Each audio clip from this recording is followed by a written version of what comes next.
How he acts when nobody high-fives him? What is that acting? I guess your dog app doesn't work on girls. Maybe because girls aren't dog-like enough. They're too catty. Ah, that's funny. Girls are catty. What the fuck does that mean? Boys are dog-like?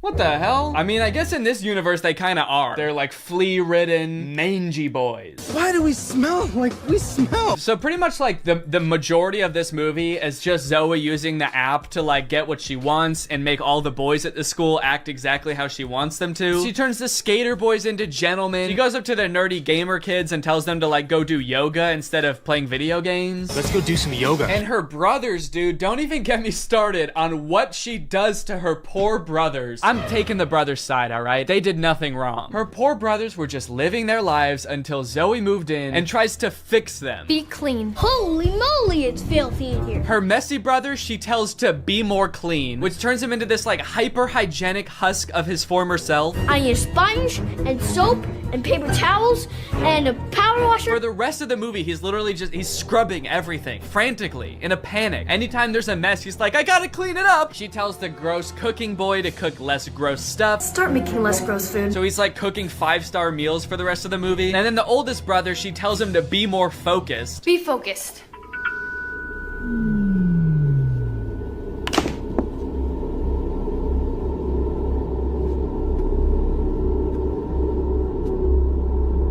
Lampshade. The boy is just like focused on inanimate objects for the rest of the movie. He's just like staring at a lamp or at the basketball net. She turns her own run. This is basically WandaVision. In fact, since they're both owned by Disney, I wouldn't be surprised if this was in the same universe. This is like a prequel to WandaVision. This is where she gets the idea. It's kind of funny how low the stakes are considering the power that she holds. She could like take over Wall Street. She could get rich. She could make anybody do what she wants. Any man. She could fix every war. Create world peace. In fact, I think her friend says that at one point in the movie. She's like, we could end every war with this. And Zoe's just like, yeah, we could, but I simply will not. I think it's more important that my brother stares at a lamp for the rest of his life. That's kind of the shit I'm on. Things aren't nearly as terrible as they were.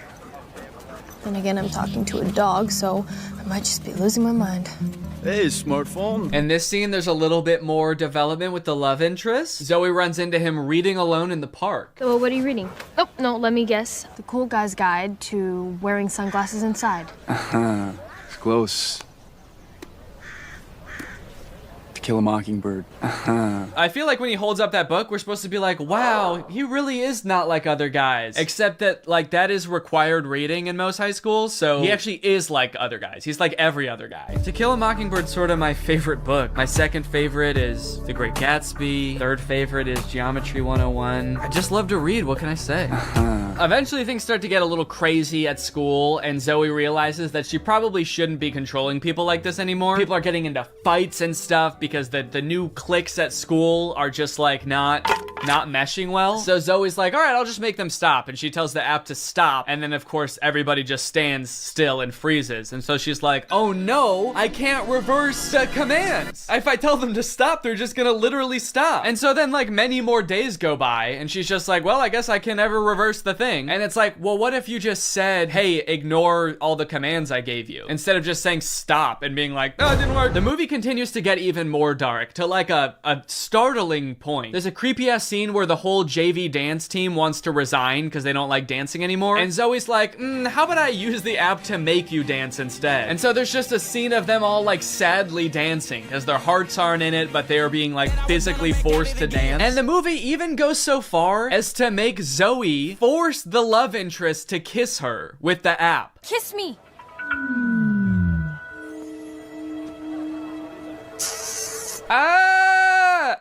She just forced a guy to kiss her. Disney, what are we doing here, dude? What's going on? We need to have a talk with the writers of these movies. Anyway, Zoe feels bad after this, and she gets all stressed because there is a college scout coming to the basketball game. But Zoe's brother obviously isn't playing very well because the only thing he can do is like stare at an object for hours at a time. Welcome to a new season of Husky basketball. The Huskies have been struggling with practice, and there's a college scout in the stands. So tonight's game could be a nail-biter. I like that the scout is writing stuff before the game even starts. What do you think he's writing? Ball round, court shiny.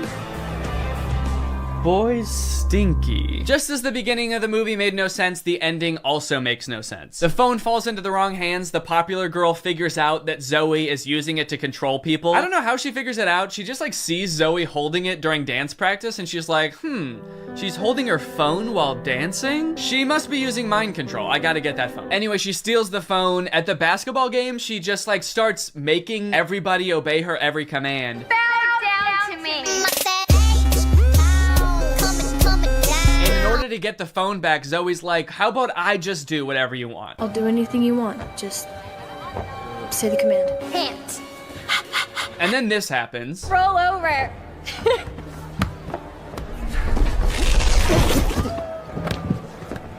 How did you? I'm your brother. We stick together. Sorry, what? He just broke the curse. Like the spell that everyone is under. He just like got up and he's like, I'll do it with you. I'm your brother. Don't worry about it. It's like, I'm sorry, is that what breaks the curse? Being a brother? Being her brother? And then eventually like her whole family is able to resist the app and get on the ground with her and start doing it. And it embarrasses the popular girl. And they, like the only explanation for it is this. Why isn't this working?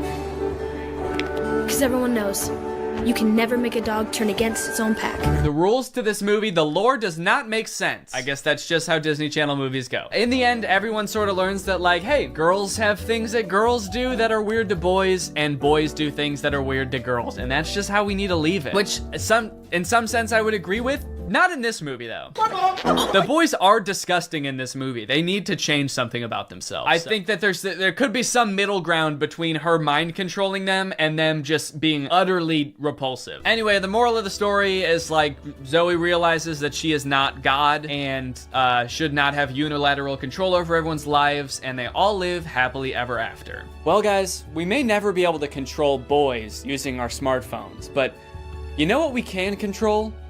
Our money. Thanks to today's sponsor, Current. Do a flip. Do a backflip. Sit.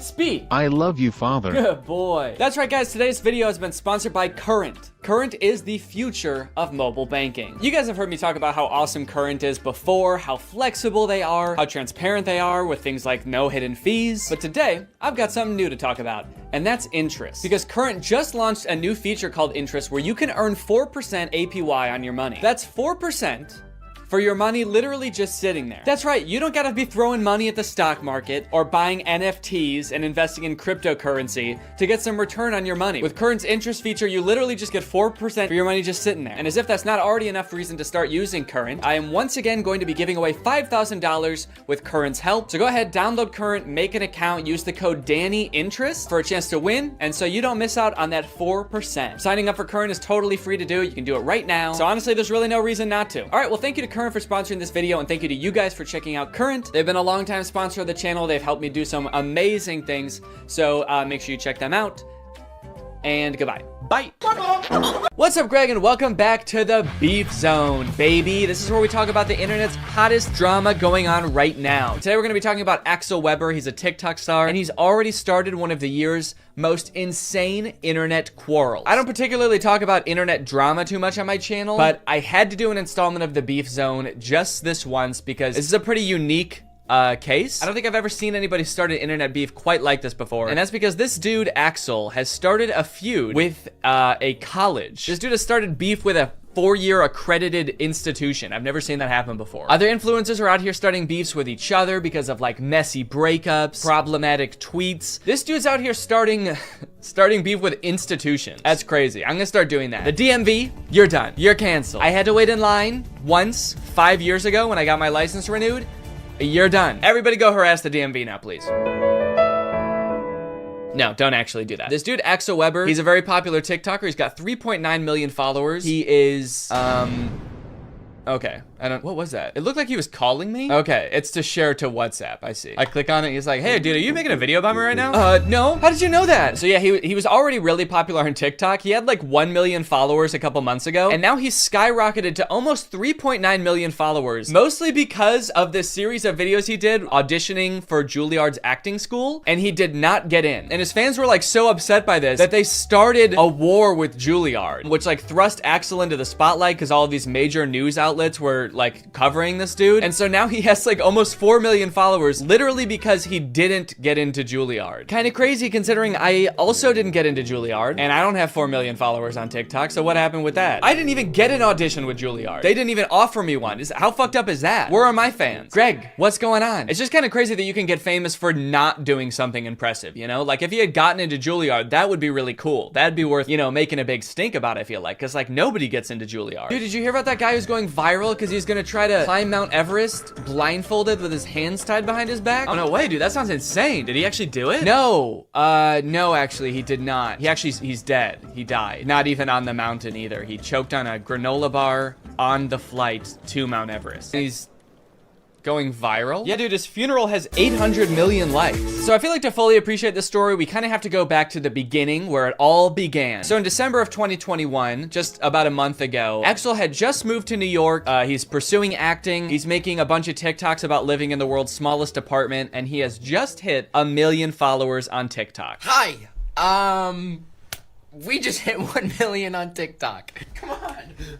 I can see why he had followers to begin with. He's like a charismatic guy. I'm sure people think he's handsome. He's got personality. He does his little dancey dance. Look at him go. But little did Axel know at the time that one Juilliard audition would change his life forever. And not because he did a good job, but because he did so bad that it changed his life forever. Dear Axel, on behalf of the Juilliard division, thank you for your interest in our program and for sharing your talent with the faculty during the initial audition. As you are already aware, due to our callback process, you are no longer under consideration for admission for fall 2022. It sounds like he already knew he wasn't getting in. It's kind of fucked up that they even sent him the letter. You already know this because we didn't give you a callback after your audition, but just so you know, you're still not accepted to Juilliard. You still did a really bad job. There's no chance of you getting in here. How many times do they have to tell him he didn't get into Juilliard? Damn. They just send him a letter every year. Dear Axel, as you may have guessed, as you are 2 years into going to a completely different school for a completely different degree, you did not get into Juilliard. Your audition was very bad, Axel. You ruined your chances of an acting career, Axel. Over the past 2 years, we have been telling every casting director and pretty much everyone who works in the industry how bad your audition was. We've had a lot of time to destroy your career, Axel, and we've done it. So it's a pretty sad video of him not getting into his dream school. I definitely feel for him, and a lot of other people did too. So basically what happened after that is a bunch of people started rallying to support him. You had like all of his own fans commenting, being like, fuck Juilliard, dude, you don't need Juilliard. Even some celebrities weighed in. Hello, Axel. Hi, Charlie. I replied to your video, but I figured I'd do a video message as well. Appreciate it. Not only did I not get into Juilliard, but I didn't get into 5 of these prestigious schools that I wanted to get into that I thought could better my career. Don't believe it. And while I do think school is great, and I did end up going to Berkeley, Okay. a prestigious conservatory for the arts Congrats. is not going to be the thing that defines your career as an actor. Ooh. Honestly, I mean, it's a sweet sentiment, and I agree with the message. You know, not every famous actor went to a super prestigious school like Juilliard to learn how to act. You know, some just had rich parents, and so that's how they got into it. Lucky for him, I feel like he seems to like Charlie Puth. I feel like this video would not be nearly as impactful if it was like some guy that Axel does not care about. There's a video of Vanilla Ice being like, take it from me, Vanilla Ice. I didn't get into Juilliard either, but that didn't stop me from becoming the 20th most famous person for 1 month in 1995 and then slowly slipping into obscurity for the rest of my life. Axel's like, oh, thanks, dude. Does anyone else want to chime in? Did anyone else not get into Juilliard? Someone with like a lifelong body of work? Someone with a really impressive career? It wasn't just like celebrities reaching out to Axel either. There were like different organizations being like, hey, you don't need Juilliard, dude. Come work with us and we'll get you to where you want to be in your career. I didn't get into Juilliard. We know that. And I did get another letter to prove it. This is the 17th one they've sent me now. But I did get a modeling contract with one of the largest agencies in the world. So I am a little confused about how this happened or why Axel seems to be so like excited about it. It does seem to be like totally unrelated to what he said his dream was. I thought he wanted to be an actor and go to a prestigious acting school. Like, does he even want to be a model? I don't know if he's ever mentioned it before. I watched a few of his TikToks from like before that, and it seemed like he really wanted to be an actor. It's like a totally different industry. All right, guys, you know that my dream of becoming a professional actor didn't work out, but I am still gonna be working in the industry, it turns out. I got a job at a movie theater. I think I may be able to work my way up from there. I think you'll be seeing me on the big screen real soon. It's just weird to see him going from not getting into a school that he wasn't qualified for to getting a job that it seems like he is even less qualified for, because I assume he at least had some sort of like acting prowess or like did some sort of acting before he started applying to acting schools. But modeling, it's like he didn't even want to do that before. Not only did he get a modeling job out of getting rejected from Juilliard, he also got a New York Times article. We just made the New York Times. When Axel Weber was rejected from Juilliard, the internet stepped in. The article is basically covering how all of Axel's fans flooded the Juilliard Instagram account to like lambast them in the comments. Which, to be fair, Axel does say like, don't do that. More than anything, we cannot bash Juilliard though. They're just doing their job. I don't want to lead you into thinking that Axel like actively encouraged this and like caused this to happen. Like he was like, fuck Juilliard. Everybody ripped them to shreds in the comments. But his videos did unintentionally have that consequence. And it's pretty crazy to read some of the comments that people have left on Juilliard's Instagram account. Let's take a look at some of them. Their most recent posts have like 0 comments, 1 comment, 6 comments. Let's go to around the time this Axel Weber drama was going on. 1,000 comments, 2,000 comments, 18,000 comments. 18,000? Dude, what were people saying? Let my boy Axel in. He deserves better. Let Axel in. Get my boy in. My dog died on campus and they tied me up and made me eat it. Doesn't have anything to do with Axel. Dude is just straight up slandering this university because his boy didn't get in. Don't worry, Axel. You should be glad you didn't get in there. All right? They made me eat my pet. You're gonna regret it when that man wins an Oscar. I honestly don't even think that they would regret it if he, like, ended up having a successful acting career. They really only care about the people they did admit having successful acting careers. In general, I've seen a lot of comments that have the same tone of, like, I bet Juilliard wishes they never rejected my man. And it's like, yeah. Probably, but I don't think it's for the reason you think. I don't think it's like the dean's office that are like, oh, we should have never said no. He's so talented. Look at him on TikTok doing his little dancey dance. He's wearing a sweater. He's modeling. Oh, what we could have had. No, it's not them, dude. It's the poor like 20-year-old marketing intern that runs the Juilliard school Instagram account. It's the person who keeps getting notifications on their phone saying like, let Axel in. New Instagram comment. Let Axel in. They're the one that's probably like, Jesus Christ, couldn't they just fucking accept this kid? I really like this comment. Let him in, you dogs. L school. Juilliard does not care, all right? They do not care that they have 18,000 comments on one post. The headmaster of Juilliard, what is it?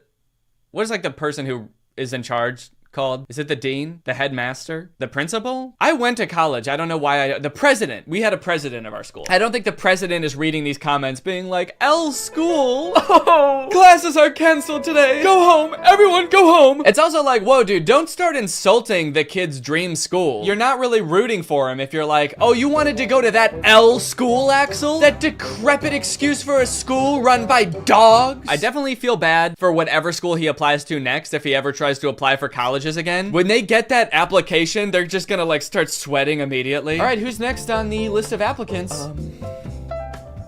All right. No pressure, but if we don't let this kid in, we're gonna get doxxed and swatted. Right now, you're probably wondering, like, what were Axel's chances of getting into Juilliard? Like, was he a shoo-in and like a really good actor and had like an insane experience? What is this guy's qualifications? First off, let's look up how hard is it to get into Juilliard. Spelled Juilliard wrong, so I am definitely not going to get in. Admission to Juilliard is highly competitive with an overall acceptance rate between 5 and 8%. So it's an extremely difficult school to get into. Obviously, it's like insanely prestigious. But you know, maybe he killed his audition. Maybe he's a great actor. So let's see. He has a TikTok talking about how his audition went. So let's hear in his own words how he describes it. Here's how you absolutely botch a Juilliard audition. Remember I said the only thing I can't do is an accent? I did an accent. I couldn't help it. I just Oberon to make him smile. It just sounds better when he sounds like he came straight out of an HBO show. All right, I know it's not the point of the TikTok, but what does he mean I couldn't help it when he said he did the accent? Like, did you prepare your audition and not practice an accent at all? And then the second you get into your audition, you're like, hello, governor. Why am I talking like this? Oh, no. Did you really just decide to do an accent on the fly? Because, like, holy shit, what a bad idea. Of course you didn't get into Juilliard, dude. You went off book. You became a different nationality. Live. The guy gave me absolutely no reaction. He just stared right into my soul. I feel like that's kind of how auditions go, though. If you do a really great job, they're not supposed to be like, I that, like, right off the bat. I think they're supposed to play it cool because they can't, like, make you think you got the part just in case, you know, someone even better comes in and then they have to give it to that person. And what reaction was he expecting? Guys, I don't think my audition went very well. The admissions director didn't even come. He just said, thanks, that'll be all. You know what he should have done if he wanted to impress them? He should have came into the audition speaking in a British accent, and then when he was actually reading his monologue, switched to his regular American accent. They would have been blown away. I have an audition for Juilliard, January 9th. I have to learn some Shakespeare. Never even read Hamlet. I jest to Oberon and make him smile, when I a fat and bean-fed horse beguile, neighing in likeness of a filly foal, and sometimes I lurk in a gossip's bowl. I don't understand what's happening. Not that I really think that this made a difference, but just a word of advice, if you're applying for a college, I wouldn't post on your, like, public social media something about, like, the application process or the audition process being like, I don't know what the fuck this means. This shit's dumb, dude. Shakespeare sounds like an idiot, man. It's also weird that, like, after all of these videos of him being like, I don't know what the fuck Shakespeare is, and him being like, I randomly did an accent at the audition, that all of his fans still have his back. And they're still like, you deserve to get into Juilliard. Don't worry, we'll take it from here. We're gonna get you into Juilliard. We're gonna storm Juilliard for you, buddy, don't worry. Anything to get you in. All of this brings up a bigger topic of like, why are people so invested in this guy getting into Juilliard? This guy who like, has literally shown no prowess, no acting prowess whatsoever. He's been like, I botched my audition. I don't fuck with Shakespeare. He seems like a nice kid too. I just don't understand why people are like so ride or die for Axel getting into Juilliard. Probably a decent amount of them are joking and just thought it would be funny to like get way too into it and take his side. But I do think it's also kind of like the cute teen white boy effect, where like a fan base of 12-year-olds will literally do anything for a white guy that they think is cute. You know who I think probably hates this more than anyone? The students who actually did get into Juilliard. Just seeing this dude get rejected and be rewarded for like his not being very good at acting with a modeling contract and an extra 3 million followers. Meanwhile, you get into Juilliard and you get rewarded with student loans. I think that this guy is benefiting from a lot of privilege and maybe not realizing it. I don't know, man. He seems like a sweet kid, but also is sort of coming off a little bit like, I deserve this. Like he moved to New York expecting to get into one of the top 10 acting schools. Like that's why he says he lives in this apartment. And it seems like that sense of entitlement has been picked up a little bit by his fans as well. The whole thing kind of reminds me of like the Alex from Target phenomenon, when like just this random cute boy got like thrust into the spotlight and millions of followers because he was like attractive once. I don't know. Let's see how his modeling career is going. I wonder if he's posted any updates on that. Oh, this TikTok is called First Photo Shoot. He's a natural. All right, well, that's pretty much the whole Axel Weber thing. It seems like he's doing good now. He's got his modeling career going, and I guess we'll be seeing him on the cover of Vogue pretty soon. Hopefully you guys enjoyed this video. If you do and you're new here, make sure you subscribe and turn on my notifications to join Greg. I'll see you guys next time. Bye. Yeah, this is for anyone that said I wouldn't be nothing, said I wouldn't make it. Get ready to eat your words, cause I got news for you haters. I ghosted Kevin Jonas, not responding to his text. I'm too busy getting checks. You're impressed, cause I ghosted Kevin Jonas. This is true, I'm not even trying to flex, but he's probably so perplexed. Yeah, he's stressed, cause I ghosted Kevin Jonas. The year was 2015, all on Vine, I'm doing my thing. Get a DM, who could that be? It's Kevin Jonas.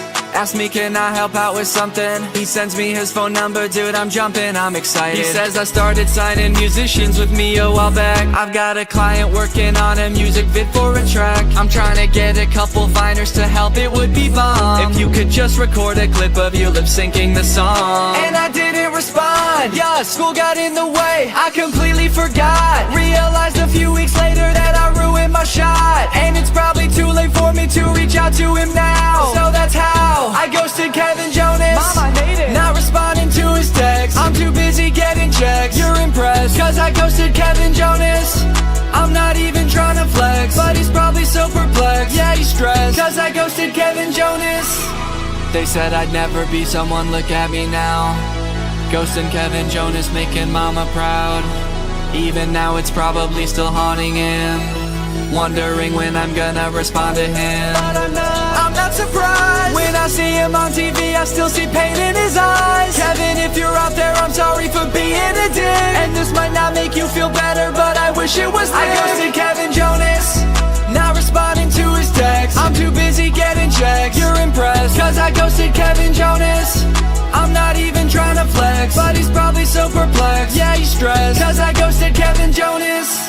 800 new texts from Kevin Jonas. Hey, but it's been 7 years. I'm starting to think you don't like me. Haha. Just kidding, but seriously, what the hell? You can tell me to fuck off, I won't care. You son of a bitch, I trusted you. I ghosted Kevin Jonas. I ghosted Kevin Jonas. Not responding to his text. I'm too busy getting checks. You're impressed, cause I ghosted Kevin Jonas. This is true. I'm not even trying to flex, but he's probably so perplexed. Yeah, he's stressed, cause I ghosted Kevin Jonas. What's up, Greg? I hope you're having a great day. Today, I have a very special video for you guys because I am joined by Chad. Hey. Chad is waving, and she's dancing, and she's so happy to be here. I actually can't see her because of the way that this call works, so... I think you're gonna be shocked at the dance moves that I just pulled. I practiced them before I came on here. That makes sense. And if they're not, I'll just edit them so that they are really cool. Okay, well that won't be necessary, but okay. If you feel like you need to do that. I do. Okay. Well, I'm gonna go. Chad, I've got a really exciting video topic for us today. Have you ever seen this account? It's called Fabiosa Animation. Well, I'm still looking at your Audacity. What? So, yeah, I have seen this before, actually. Oh God, no. Can you see Fabiosa Animation now? My fiance married my sister. Yeah. Okay. Yay. You have a lot of bookmarks. What, these? Those. Are you impressed? No, I'm stressed. They're important. You never know. I might have to like get some royalty-free music really quick or go to therapy. Doctor. This is a mood, honestly. Well, thank you for totally lambasting my desktop setup here. You're welcome. That's what I came to do. Yep, and now you can go. Okay. I threatened to leave for the second time in like 10 minutes. It's kind of funny because I can't see you, so I actually wouldn't know if you left for a second, like if you just were silent. Let's get into the video. This account is called Fabiosa Animation. Their account is described as a place where you can discover other people's stories and share your own ones. So we're like co-owners of this page? We can post on here? Yeah, I guess so. Well, first off, it seems like all of the stories here are true. Of course they are. And we somehow should have access to post our own animated stories to this account. I have a few of those. Let me just upload those real quick. All right, so let's play this. It's called My Fiance Married My Sister, as you saw. First off, it's way too loud. I don't know if it is for you, but I'm gonna turn that down. Can't hear. Oh my God. Can you hear this? Yeah, I can hear it. But now I can't see the screen. Oh, goddamn. So, do I have to choose between like the audio or being able to see it? No. If you want me to pause at any time, let me know, since you can't do that remotely. Okay, is there like a code word for pause that I should use? You have to say... Synonym for pause. Adjourn. All right, yeah, we'll use adjourn as our code word. I went on a date instead of my twin sister because she broke her leg. Bruce was like a man from a fairy tale. Who is Bruce?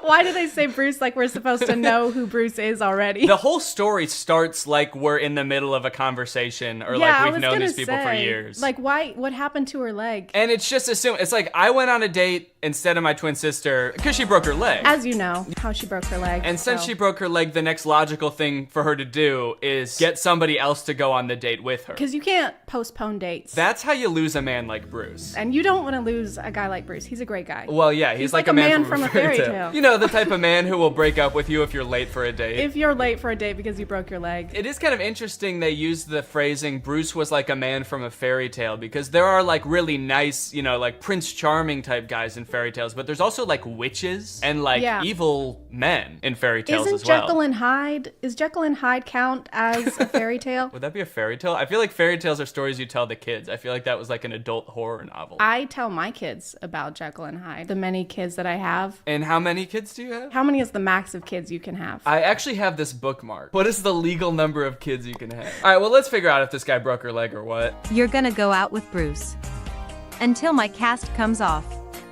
Now at this point, the twin is like falling in love with Bruce, I guess. And now she has to go on every date until her cast comes on, which I assume is gonna be like months, right? But why is she upset about it? She just said it was the best date of her life. Yeah, she looks pissed. Maybe she's like angry that she's gonna have to stop dating him at some point. Maybe she's like planning to kill her sister right now. She's thinking ahead. Yeah, you're right. Bruce introduced me to his son Lucas. Lucas never spoke after his mom The died. music in these is also like a little bit too like peppy and Yeah, it's a little too happy. Lucas never spoke after his mom died. Lucas was a deeply troubled child, and I'm like banging my Lucas head over here. is horrifically traumatized. But it looks like he's about to speak, if I had to guess. He looks pissed. He never let anyone near him. She's pretty near him. Adjorn, she's pretty near him. Adjorn, she's near Adjorn, him. she's near Lucas. Adjorn. Do you think we should just play this on like 1.5 speed? Yeah, I hope you can read fast. I managed to get through to the lonely little boy. The little lonely boy. Oh, the little lonely boy. We can't mix those two up. All right, let's see how good the music is at 1.5 playback speed. Laura's cast was off, and she could walk again. I'm finally gonna meet Bruce. I don't know if this is just a weird way to word it, but she's like, I finally get to meet this guy. I'm just trying to think of a situation. So if this was like an online dating kind of thing, right? Where they haven't met yet and then she breaks her foot and she's like, oh, well, I don't want him to think I'm a catfish. So you need to go. And you need to date him for a month before I even know if I like this guy at all. So for all we know, like Laura doesn't even know if she likes Bruce at all. And she's about to go back into this relationship where Bruce thinks he's already introduced her to his kid and they're like closer than he's ever been to anyone since his mom died. His walls are finally breaking down. He's letting her play with pirate ships with him. He's just a little boy now and not such a little lonely boy. Laura tortured me every day. Adjourn. She's doing what? Laura waterboarded me every day. Laura pulled off my fingernails each night. Laura broke my leg and now she's dating Bruce. Oh, she tortured me every day talking about dating Bruce. Oh, okay. I'm getting married to Bruce. That day, my heart was shattered. When Laura introduced me to Bruce, he said that my sister and I were totally different. But Lucas recognized me at first sight.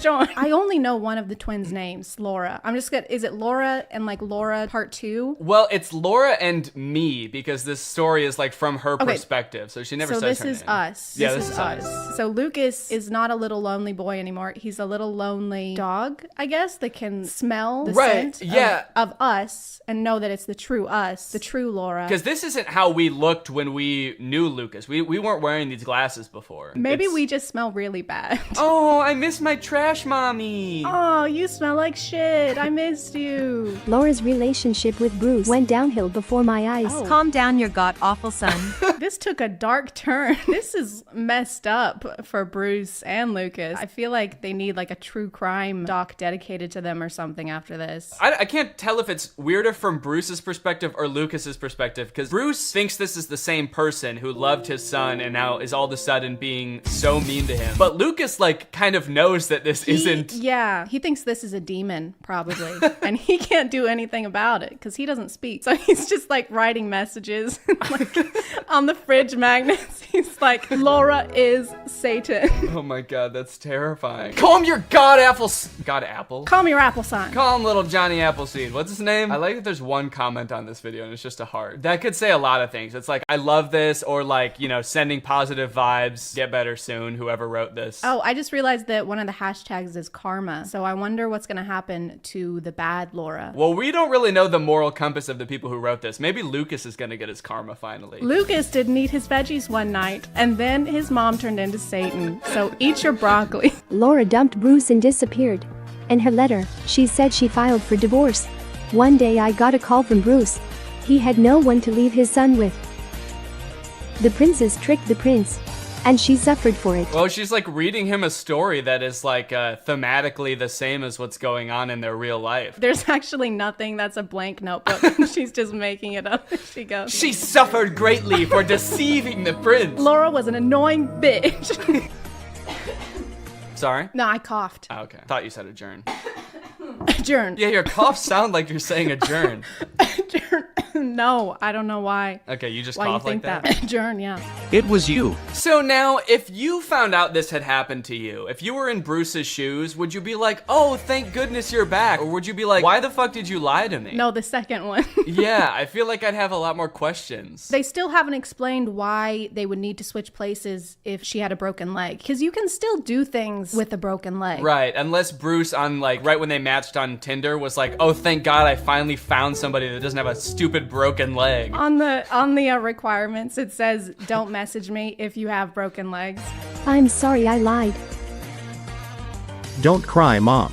He spoke! And he called her mom, or us. He called us mom. Yeah, he called us mommy, and we're his new mom. And they walk off into the sunset together. I don't know if that's the best message. People might impersonate who you think you're dating, but you should forgive them. Forgive them and let them into your home and let them raise your child with you. And let them around your young, already traumatized son, and let them bond. Do you see this? What the fuck? Just so you know, there's no way this ever happened. What happened to this being our story or whatever? What is this highlight story with the armpit? So this looks like their top something of March 21. Let's go ahead and check it out. I became a mom after my husband passed. Why are the children fully clothed in her womb? Oh, yeah, he's got a little shoe. That child is like 3 years old. I gave birth to a 5-year-old kid twice after my husband passed. I gave birth to my husband after my husband passed. It's like a full-grown guy. I dated Deep Pocket John. I became his lover. I broke my husband with my nose. Whoa. I guess we're only seeing like 30-second clips of this. There's just such whiplash. What is happening? There's like information overload. I can't. I got invested in that first story, and then all of a sudden I was trying to figure out what deep-pocketed John meant, and then there's just a massive Pinocchio situation. Does she mean like she broke him emotionally? Please shrink your nose, please. Your nose is tearing our family apart. Okay, hold on. We gotta watch this whole story, and you better believe we're gonna watch it in 1.5 speed. My hubby hated my long nose, and his birthday gift to me was a nose job. So maybe it is gonna be emotionally. He just hates her long nose. And there's nothing wrong with his face, right? His face is totally normal. That is the most attractive man I've ever seen in my life. Why did he marry her in the first place? It's a good question. Maybe her nose got longer. Maybe she is Pinocchio. She told too many lies. If the nose was a byproduct of excessive lying. Of being a liar, then yeah. But I don't think getting a nose job makes you not a liar anymore. It takes back all the lies if her nose goes back to normal. Yeah, you have to go see Dr. for that. He would take his pretty colleagues instead of me to business meetings. You'll scare everyone off with your nose. Everyone else is gonna be scared of you, like me. I'm so scared of your nose. Does she work for him? Oh, I guess. I don't know, unless like this is their house and we gotta go have a business meeting in our bedroom. Get the fuck out. I decided to wait until Seth dozed off to run away. I didn't want the surgery, but was afraid to tell him. I didn't see Seth when I slammed the door. Oh no. Are they gonna give him a long nose during the surgery? The only way we could save you is with a nose transplant. And his wife walks in with no nose and he's like, oh my god. Where's my wife? Did you not know who gave you the nose? Oh my god. My hubby yelled that I'd ruin his life. This is like the worst person in the world and they're going through such turmoil, but she still calls him her hubby. That's what I was thinking. Yeah, it's kind of too much of an endearment to be like, my hubby is an asshole and I tried to run away from him. Oh, my hubby. Aw, my little baby hubby yelled at me. He's got bigger problems than his nose surgery, dude. There's like debris flying out of his mouth while he's yelling at her. His mouth is like upside down. It's like they rotated it. He's got kind of like a fish-shaped mouth, right? I don't know. I've never really looked at fishes' mouths that much. Lucky for you, I've got a bookmark for this. You have a bookmark. Of course you do. They're like kind of upside down style. Yeah, that's kind of what my mouth looks like, actually. And what were you saying about it? I said that's the best kind of mouth that you could have. And for the first time, I went to a business meeting instead of my hubby. No one paid attention to my nose, but they noticed my experience and expertise. That's when I found confidence. She gained so much confidence that her nose shrank.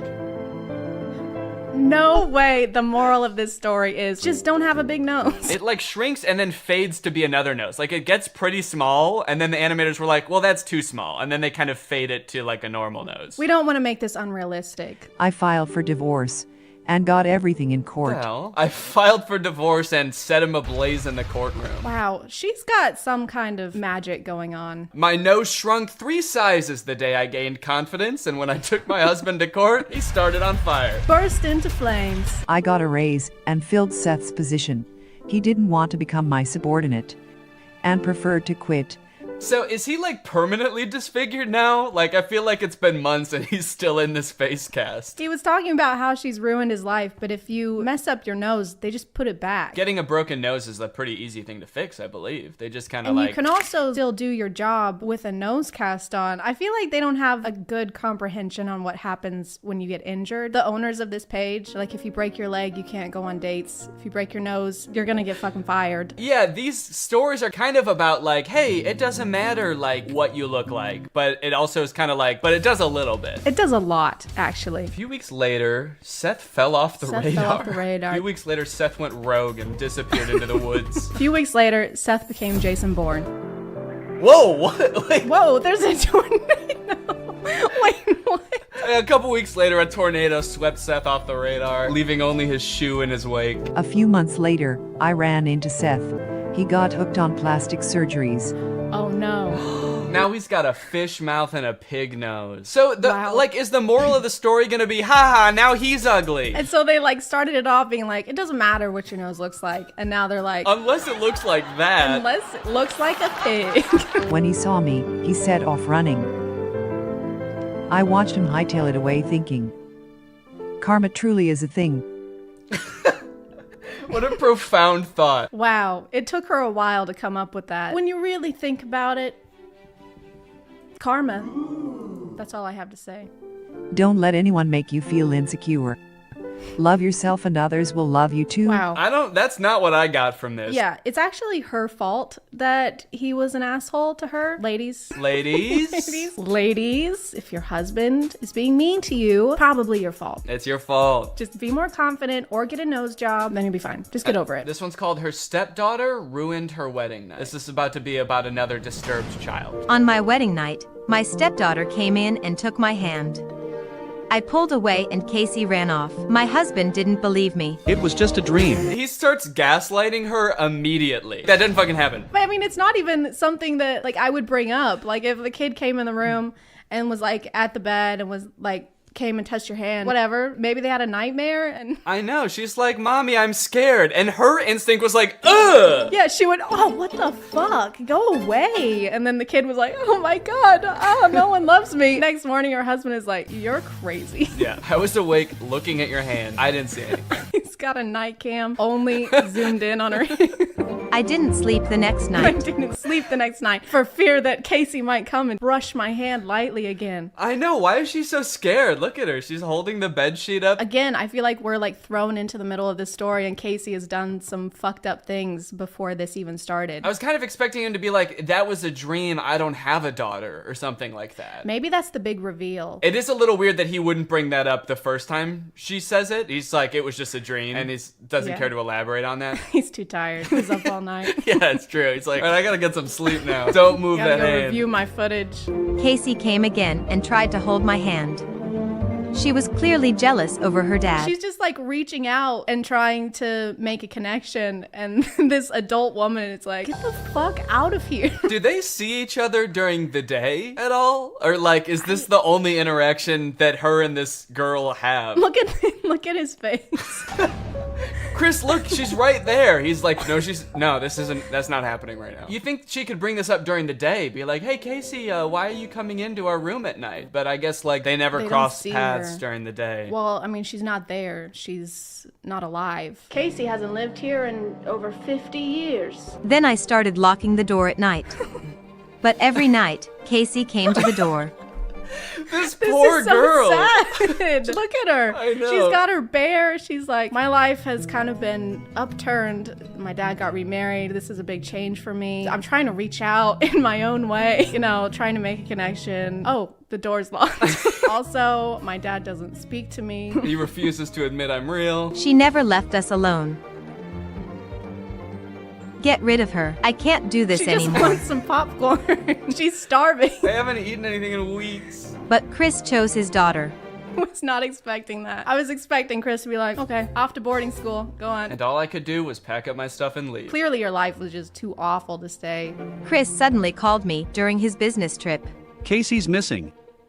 I was glad now it'd just be the two of us. What?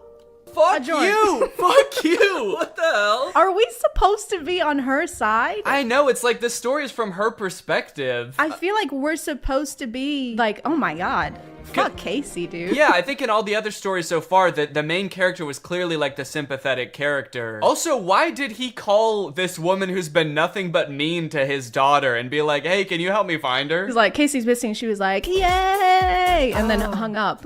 At that moment, Casey came up to me. She was crying and begging just to hold my hand. Is she gonna slam the door in this kid's face or what? Get out of here! Leave! I don't want to hold your fucking hand.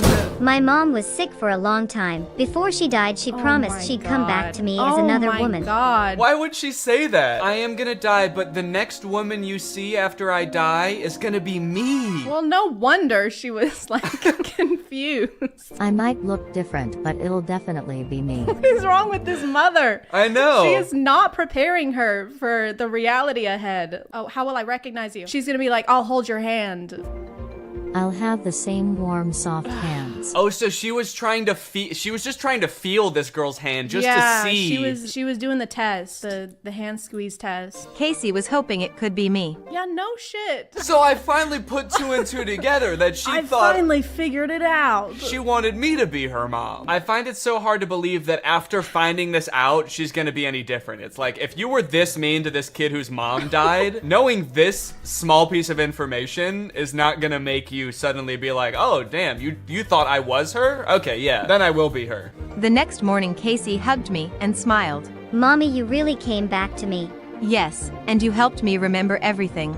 I don't like that, because she's gonna grow up, and are they just gonna be like, I am your real mom. I'm your dead mom. And I used to be someone else, but when your mom died, she took over my body, and that woman is gone now. There's a lot of possessions going on. Don't worry, sweetie. I am your mother. I possessed this poor woman. I am your mother. I will rip the soul out of a new woman and replace it, and then I will come back to hold your hands. I'm so sorry I was an ass to you for the first few months I was married. That was just the hormones settling down, getting used to the new soul. That's how a reincarnation story helped me find my beloved daughter. So are we supposed to think that she's actually the mom? They're not just telling that to the kid, they're telling that to us too. You know, we're gonna grow up someday too. I feel like I'm being gaslit. I know, they spent this whole story like this is just some woman who met this guy, and then they're like, and remember now that she's the mom? Remember how we all knew that that was the mom the whole time? Remember that? Casey truly believes a part of her mom lives in me. That idiot. That dumbass. I really feel like her mom, and I'll never tell her otherwise. Maybe you should. Maybe Casey will figure it out. It's like Santa Claus or the Easter Bunny, only it's like, I'm not your real mom. Do you remember how old you were when you found out that your mom wasn't really some dead woman possessing somebody? I was 18 and I cried. It is worth noting, they have a YouTube channel, Fabiosa Animated, and so they have all these animated videos, but they do have a not animated channel too, and these are all live action stories. They're kind of like Darman videos. Yeah, the titles, the thumbnails are literally just Darman. Wait, there they go with hubby again. Hubby denied me a hospital my birth. Sweet hubby let me die. Hubby check. Hubby wanted me to suffer through childbirth. Well, do you want to do the most popular video, short lesson to see real beauty? Sure. Cover your ugly face or go home. My mom became a teacher at my school and made my life hell. You are gonna dress like the Phantom of the Opera and you are gonna like it. And you're gonna sing. I've never seen the Phantom of the Opera. Does he sing? The only thing I know from Phantom of the Opera is that song that's like, sing for me. Do you know that? No, but Never mind. If you keep singing it, I might. Luckily, I have it bookmarked. This is the only way I know this song from Phantom of the Opera. Take a closer look at that snout. Okay, well, anyway, let's get back to the video. Why would you choose this mask? No one will suspect anything's wrong with you. She forced me to hide my birthmark under a mask every day.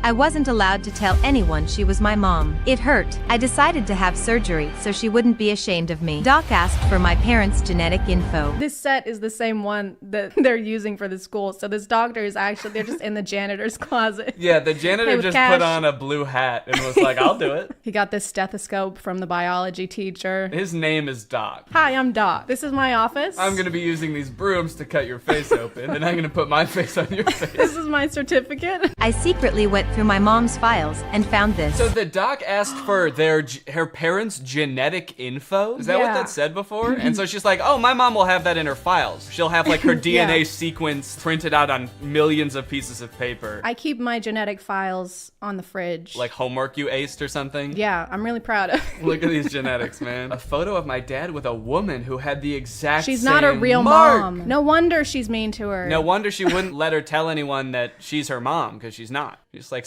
quit saying that. I don't know you. Casey. Yeah, Casey's all grown up. I couldn't believe it. Mitzi wasn't my mom.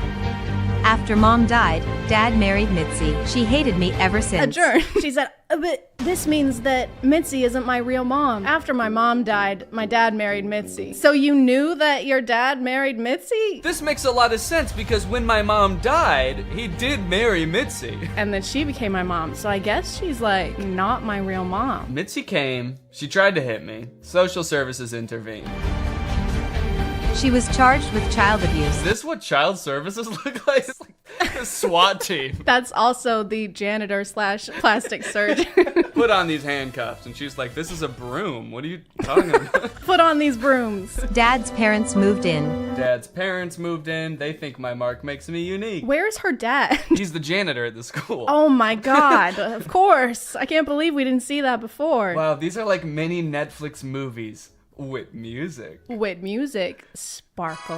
Yeah. I wish Netflix movies had music. I've never seen a Netflix movie with music now that I think about it. She was just upset the birthmark reminded her of the guy's previous lover. She did this out of jealousy, that she wasn't his first probably. Why is this person like speaking from experience? Yeah. I personally think Mitzi was justified in all of her actions. It's not bad. She was just a little jealous. She's just a little jealous gal. I don't think that we should judge her for that personally. All right, well, honestly, I feel like we covered a lot of ground here and we watched a lot of good stories. Did you enjoy them? Yeah. We learned a lot. I feel more confident. I noticed that over the course of this collab, all of your flaws have shrunk significantly. So disfigurations. Which ones are you referring to? That I had apparently. Kind of strange. Yeah. To say that. I am more confident. I was gonna make a joke. You were like talking about my flaws, and I was gonna make a joke about how at least I don't have a fish mouth. Holy shit!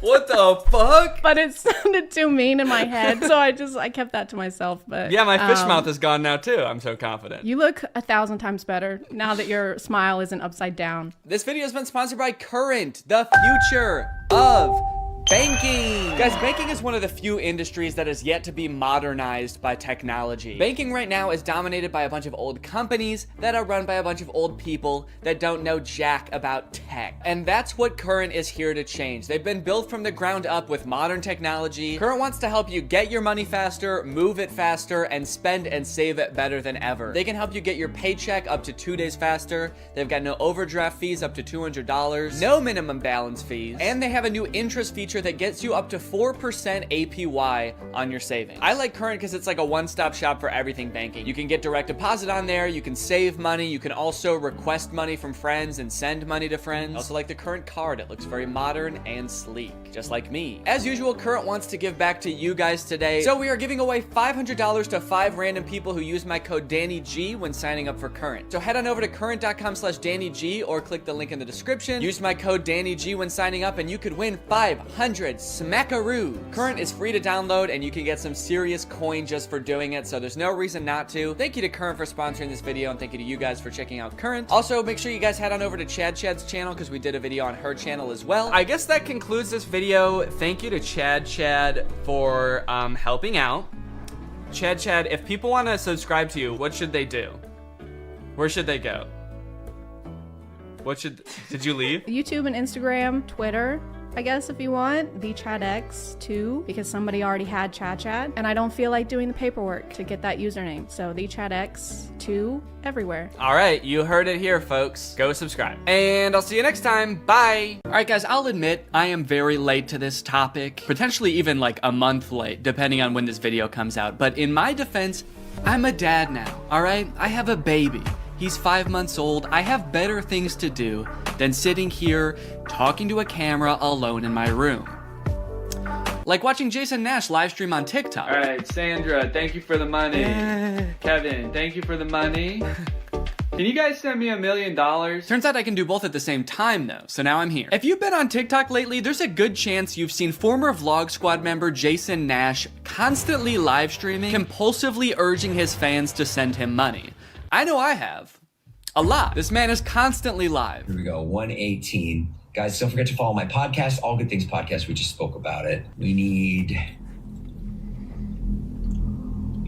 If you enjoyed that 30 seconds of silence, guys, make sure to go check out my podcast. You're gonna love that.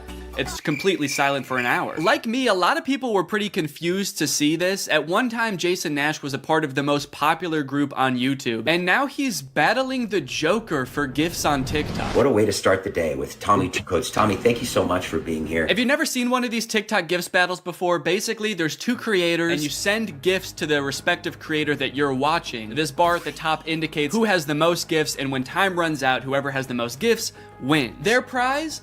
All of the gifts that they got during the battle.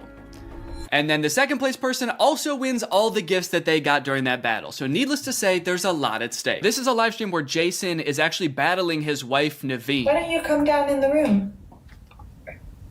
I'll let you in.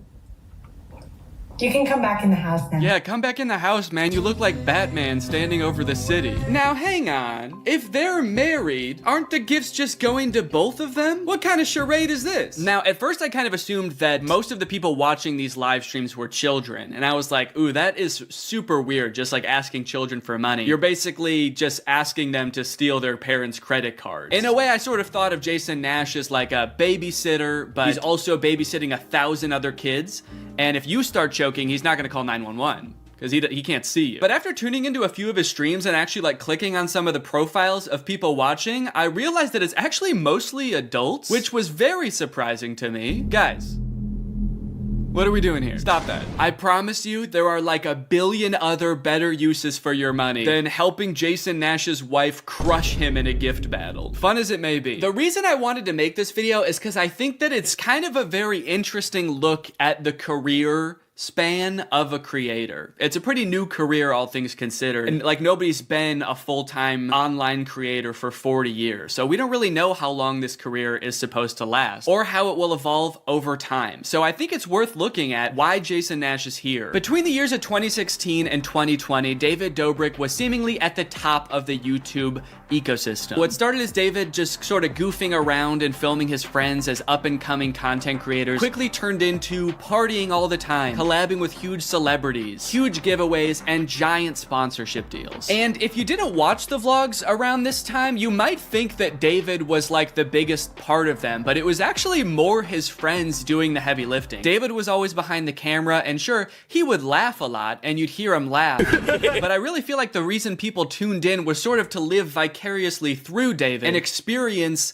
the goofiness that was all of his friends. So while all of the vlogs were on David's channel and David was inevitably the most popular member of the Vlog Squad, I really feel like he owes most of his success to his friend group. But it was a fun time. I watched a lot of the vlogs back in the day and I really enjoyed them. It felt like you were a part of this friend group. And in a lot of ways, you were like the members of the Vlog Squad because like the members of the Vlog Squad, you also were not getting paid for your appearances in the videos, which is something that I always found kind of weird. David's friends never got any sort of payment. Their only payment was in exposure. And so what kind of ended up happening was because everybody else around David wanted to launch their careers off of David's vlogs, they all started vlogging too. But because they would always be hanging out together, all of their vlogs seemed to be just like the same situation from a bunch of different angles and everybody was holding vlog cameras. It got pretty out of hand for a while there. Eventually though, during the pandemic, a bunch of stuff happened that caused David to take a step back from vlogging. Mainly a bunch of scary accusations about one of his best friends, Dom, and also him almost killing one of his other best friends, Jeff Wittick, by slamming him into the side of an excavator. After losing a bunch of followers and probably more importantly, a bunch of sponsors, David posted an apology saying he was gonna do better. He said he was gonna take steps to make sure his vlogs were a safer environment for the people in them. And I want to be able to have a place of checks and balances. I want to have HR. If he had to choose between quitting vlogging or doing it safer with an HR team, he was gonna do that. And then he quit vlogging. Currently, David is still presumably very rich. The only place he really posts is on Snapchat, and from what I can tell, he mostly just goes around and tours really expensive houses and parties a lot. He doesn't seem to have any ambitions of creating more content on YouTube. In a lot of ways, he's sort of like the Great Gatsby of social media now. But without David sort of manning the ship that was the Vlog Squad, a lot of the other members basically had to figure out other avenues and other ways to make money and maintain their following after the vlog ended. Zane and Heath have a pretty successful podcast now, so does Jeff Wittick. Carly and Aaron, I believe, have a podcast too. But I feel like Jason Nash, out of the entire group, is having the most trouble adjusting to the post-vlog era. He has a podcast, but it's definitely not getting the same numbers that his podcast with David did, views, back in the day, which David also quit. Despite them, I think, getting a bunch of really great offers that would have changed Jason's life, David decided to quit because he didn't want to do that anymore. He wanted to be the Great Gatsby. So Jason has now been left to fend for himself, and it seems like TikTok gift streaming is what he has turned to. You excited to go to dinner?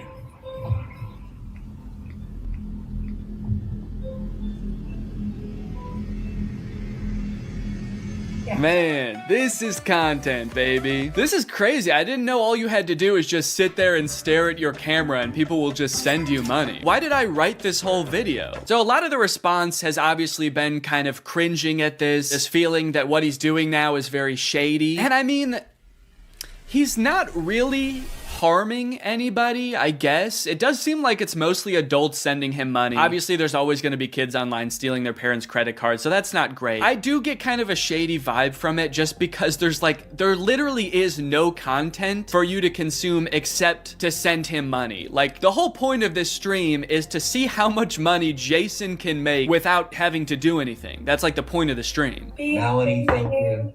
Let's go. And you could argue that Twitch streaming has donations and, you know, a bunch of other live streaming does too. But I would argue that there's at least some content behind that. Someone's playing a video game or they're doing a podcast live and the donations are just a little bit extra on top. It's not the content itself. I've also seen a lot of people wondering, like, wait, isn't David super generous? During his vlogs, he was always giving away cars. He was paying for people's weddings, just like handing out PlayStations to people on the street. Surely he could just help Jason if he's struggling financially, right? Wrong. From some of Jason's podcast clips, it seems that that is definitely not the case. But before we get to that, I've got to make some money of my own. Alright guys, let's get those gifts in. James, thank you for the llama. Carol, thank you for the sombrero. Brian sent a Arab? Oh. Is this a gift on TikTok Live? Also, how did you get this one? This one's mine. Well, regardless, this is actually pretty convenient because this video is sponsored by Arab. Arab flavors your water using scent-based taste. And, oh, Brian also sent a scent pod? Oh, thanks, man. Okay, so I can put that on. With the scent pod down like so, it's just a normal water bottle. But when I activate the scent pod, air is able to pass through the scent pod and into your mouth, where you can taste the scent.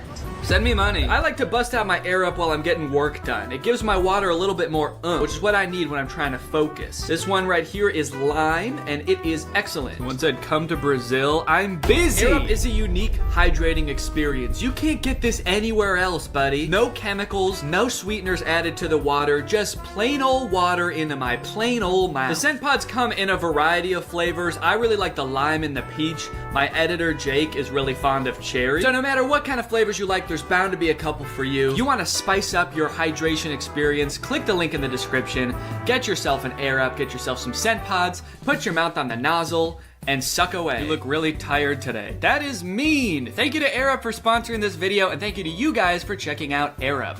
Now back to the video. About a month ago, when Jason was in the thick of his live streaming every day, he posted this podcast where he and a bunch of David's mutual friends talk about how different life is now that David's not vlogging anymore. Like, the thing is, like, David's in this, like, moment in his life. Yeah, where he can do anything. Where he just parties. Oh no, Jason. The look on your face, man. Jason's like, don't look bitter, don't look bitter, don't look bitter. Where he can do anything. Perfect. He can do whatever the fuck he wants now. He calls me to play pool.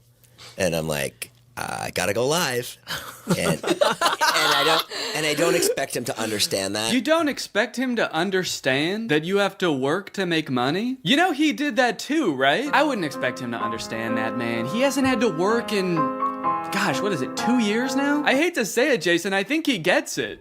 I just don't think he cares. Like, I'll say things like, I'm losing my house, and he'll be like, oh, but just come play pool.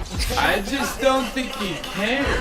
Dude, Jason, haven't you learned anything from being friends with a popular YouTuber? You just told him you might lose your house, and he invites you over. You think he really wants to play pool? Dude, he's probably gonna Mr. Beast you. He's probably inviting you over so he can, like, surprise you with a new house. He might make you do Squid Games for it, but you have a chance to win a new house. Maybe he'll give you a new car. Or, you know, surprise you with his new car like he did that one time. My surprise to you is that I'm buying myself a car. I know, right? That was cool. I will say it is interesting that David seemingly stopped doing the extravagant giveaways once he stopped doing the vlog. I wonder what the correlation there is. That's kind of weird. There was a great TikTok that he sent, which was like some guy. It's just the guy that has like a lot of money and can do anything all day. He's like, oh, Diplo's having a party tonight, and like it's literally like things that David has said. David sent Jason a TikTok of a rich, out of touch guy being like, oh my god, dude, this is so me. Dude, look at this TikTok. This is so me. That moment when you're rich and you're partying with Diplo and you're talking about how much you hate Jason Nash and how poor Jason Nash is. Guys, comment below if you found this relatable. But if you think about it, though, from 18 to like what, 23, 24. Oh, he was hitting it he never drank. I don't think he ever drank. Even when we would visit him, we'd be up till like midnight just like watching the edits, just like, wow, he worked hard for 5 years? Let the man party, dude. Please do not burden David's poor gentle soul with your financial woes. Just let the man play pool and play with him, for God's sake. I mean, look, I don't doubt that he worked hard. The dude posted 3 vlogs a week. I'm sure it was a lot of hard work, but you know who also worked hard? Everybody in his vlogs. I mean, that dude just said it himself. They all stayed up with him until midnight watching the edits to make sure they were good. This was a group endeavor. And I know what people say. They say like, well, David gave them the opportunities, you know? He didn't have to make them famous. Yeah, he kind of did. That was like the whole point of his vlogs, was his friends. David wasn't just making them famous because he was a good, generous guy. He was doing it because that's what was working. They made him famous as much as he made them famous. Now it's like the complete opposite. Everyone's like working, and here's him just like, hey, what are you doing tonight? And it's like a Tuesday night. Everyone's working. Yeah, man, that is kind of a crazy switch. Whereas before, David was working and everyone was helping him. Now everyone else is working, so naturally David is partying with Diplo. Naturally, a lot of the conversation around Jason's live streams has revolved around the confusion as to why he wouldn't just get like a normal job if he was strapped for cash, or if like the social media thing wasn't working out. Can someone make Jason Nash a fucking DoorDash account? People are wondering, why is he pursuing this career that is like universally seen as embarrassing or cringe, rather than just getting a 9-to-5? And I totally get that criticism, because I do love being a creator. I love getting to be my own boss. I love being creative on a daily basis, working with people that I'm really inspired by, entertaining people. But if this exact version of being a creator stopped being feasible, would I start doing gift streams on TikTok? Hell no. And not even necessarily because it's like embarrassing or cringe. It's just that like what I enjoy about being a creator, that does not accomplish. There's no being creative. There's no entertaining people. At a certain point, you like strip out all of the fun parts of the career and you just have only the most superficial parts of it left. Just money and fame. So no, if like this YouTube channel didn't work out anymore, there's a billion other things I would rather do that would be more enticing to me than like gift streaming on Twitch. But maybe Jason likes it. He doesn't look like he does, but maybe he does. On the other hand, I could say that Jason is also older. He's lived a lot more life, he's had a lot more experience, and his career in the entertainment industry has gone through a lot more ups and downs than mine has. From what I can tell, Jason has been a stand-up comedian, he's been in TV shows, he's been a podcaster, a Viner, and a Vlog Squad member, and now a TikTok live gift battler. Between all of those seasons of his life, I'm sure there was downtime where he could have thought, oh, maybe this isn't for me, I'm gonna get up and go get a normal job. And then, lo and behold, the next opportunity comes along. long. So in some sense, I do understand if Jason's mentality is like, maybe I'm just gonna do this for a little while until I get my next thing off the ground. And I know that when I started Vine, people said the same thing to me. They're like, what are you doing? Why are you doing Vine?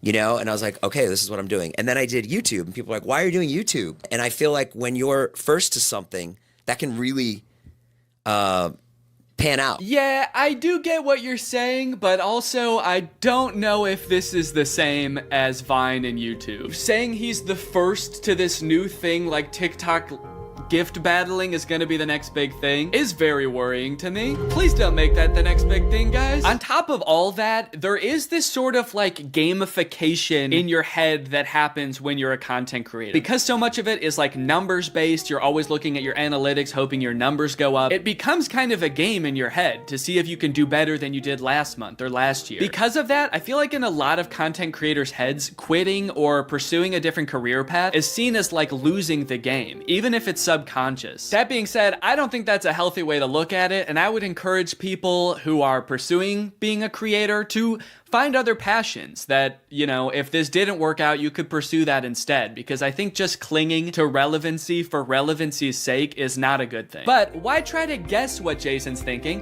when someone literally asked him on his own podcast why he doesn't just get a job? This isn't me saying this as a negative thing. I'm just totally asking. Please. Yeah. Why don't I get a real job? No, I know why you do it. Yeah. But like... No, man. I know why you do it. It's pretty clear to me. But could you tell everyone else why you do this? Someone said that the other day, why don't you get into real estate? I'm like, I hate it. I don't have a real estate license. Bo Graney? Oh yeah, I forgot. You have to be born with a real estate license to do real estate. But darn, Jason Nash was born with a TikTok account. So he has to do that instead. Right. Now look, would I be on TikTok Live if I wasn't in like a financial hole? I don't know. Probably not. But also like YouTube wasn't really working. And I needed to find something. OnlyFans. I can't do OnlyFans. This is such an unrelatable thought process to most people. YouTube is not working out for him, and his first thought is OnlyFans? TikTok begging people for money? It just comes off as being so set on being an influencer that nothing else matters to this guy. Listen, it is what it is. It's like, I was on Vine, I was on YouTube, I was on Snapchat, and now I'm doing this. Don't say it. Now I'm doing this. I mean, I do like it. No, man, I don't think you do. Not after that. We all saw that. So anyway, it is what it is, and I have to do it because I love it, and it's my favorite thing. Phew, that was close. Hey, we can hear you. What? You said that was close out loud. Oh no! Do you ever think about going to DoorDash or to like I just never thought it's entertainment or nothing. I don't care what it is. Like, what would you suggest I do? No. It's just that we get a job at Lululemon. From what I can gather from this clip and the way they're laughing about the prospect of being a DoorDash driver or working at Lululemon, those jobs are not even on the table for Jason. I don't know his personal finances, but Jason lives in LA, he owns a house, he has kids, he has a wife. So I feel like when he's saying things like, I don't have any other skills, what he's really saying is, I don't have any other skills that would allow me to live the exact same life that I'm currently living. And honestly, I could understand if he really does like the TikTok live streaming thing, but don't laugh at other jobs like Lululemon or DoorDash like you're so above doing them, yet you're on TikTok literally asking people for money. And I do totally get that Jason has kids that he has to support, that I'm totally empathetic to that situation. It is kind of ironic that his solution to that is to ask other people's kids for money online, but that's neither here nor there. This whole situation kind of reminds me of this TikTok I saw about a month ago. My Roman Empire is all of those influencers who dropped out of college or quit their jobs, moved to LA, then became irrelevant. Like, where did they go? What are they doing now? One interesting thing that I don't know if a lot of people know is that I feel like a lot of creators who get into this situation can actually leverage some of the connections they make while they're relevant and some of the skills that they've learned to get jobs at like marketing agencies, talent agencies, social media companies, or working for other creators behind the scenes. There's actually a lot of opportunities out there, which I would know because my first job out of college was working for a YouTube MCN. While I was still on Vine, I graduated college and I was worried that that wasn't going to be a stable career, so I actually got a job working at an MCN. And then I also worked at the YouTube channel Corridor for a while before my YouTube channel took off. So just throwing that out there, there are other career opportunities where you get to be involved in the creator space, even writing or acting, stuff like that. But it doesn't have to be your operation. You can just get a stable job. All right, it's time to talk about David again. While everyone was making fun of Jason for doing the TikTok live streaming thing, David paid him a visit on Snapchat. Dude, you're kind of becoming a legend on TikTok now. I know. Not in a good way. Yeah, but I think it's fun. No, man, this is a great look. This is awesome. Multi-millionaire visits former unpaid employee wearing a crown to make fun of his new job. David, do you know why, perchance, Jason has to do the TikTok live streaming? Have you thought about that at all? During your long nights of playing pool? Bye, guys. Thanks for having us over in your little hobbit home. And make fun of his house before you leave? Check. Great job. Now, with all of this talk about David and Jason, I just want to make it clear, do not go and send any hate to these people in real life, especially Jason. Jason actually got swatted mid-live during one of his streams a few weeks ago, which is obviously horrible. What else inside? No. Okay, hold on. Let's get put together and then... This is obviously a horrible situation, actually terrifying. But I cannot help but break a little smile when I look over and the two people he's gift battling are the Dobre brothers. I don't think there's a single funnier sight than watching the two of these blankly stare into the camera, not understanding what's going on. Also, imagine your gift battle opponent getting swatted and he's still crushing you, dude. That's gotta hurt. My big takeaway from all of this is if you are pursuing being a content creator, I would heavily recommend being super careful about the way you go about it. I would highly recommend not letting your success be at all related to the success of another influencer. You don't want to be the guy from David's vlogs when David stops the vlogs. Also, save your money. This career that we have, we don't know how long it's gonna last. I mean, I sort of view it as being any other type of entertainer. You're only relevant for so long, or like an athlete or something. You can only be in your prime for a certain amount of time, so save as much as you can. It's really easy to get caught up in the lifestyle of an influencer and like partying all the time and flying on private jets, buying expensive cars. And if you can make this career last for like 20 to 30 years, that's awesome. That's insane, but it's definitely not guaranteed. So just be careful, all right? For me, for your old pal Dan. Alright guys, well I hope you enjoyed this video. If you're new here and you're not subscribed yet, make sure you subscribe and turn on my notifications to join Greg. Greg is what I call my fans here on YouTube, and if you just watch this whole video, that means you kinda gotta be a Greg now. I don't make the rules, sorry. Except for that rule I actually did make, but all the other rules I don't make. Alright, I'll see you guys next time. Bye-bye. Special delivery! What's up, Greg? You guys know how when you buy something online and then return it, it gets sent back to the warehouse, repackaged, and then sold to somebody else? Maybe you picture some kind of alternate evil version of you that likes really tight-fitting t-shirts? Yeah, that's not true. It turns out stores like Amazon realized a long time ago that it's actually a lot of work to look at each item that gets returned and try to figure out if it's broken or dirty or if Shadow Danny would even like it. So they thought of kind of an ingenious method to get rid of it all. They throw it in a landfill. That's where an estimated 6 billion pounds of returned items end up every year, but luckily, some of them escape this fate. Sitting in giant boxes in these third-party facilities across the country, these mysterious forgotten items cling to some sense of hope that they might find a new home. And I am very curious as to what's in these boxes. On Amazon, you can buy like anything, from a dancing monkey plush toy to a clapping monkey plush toy.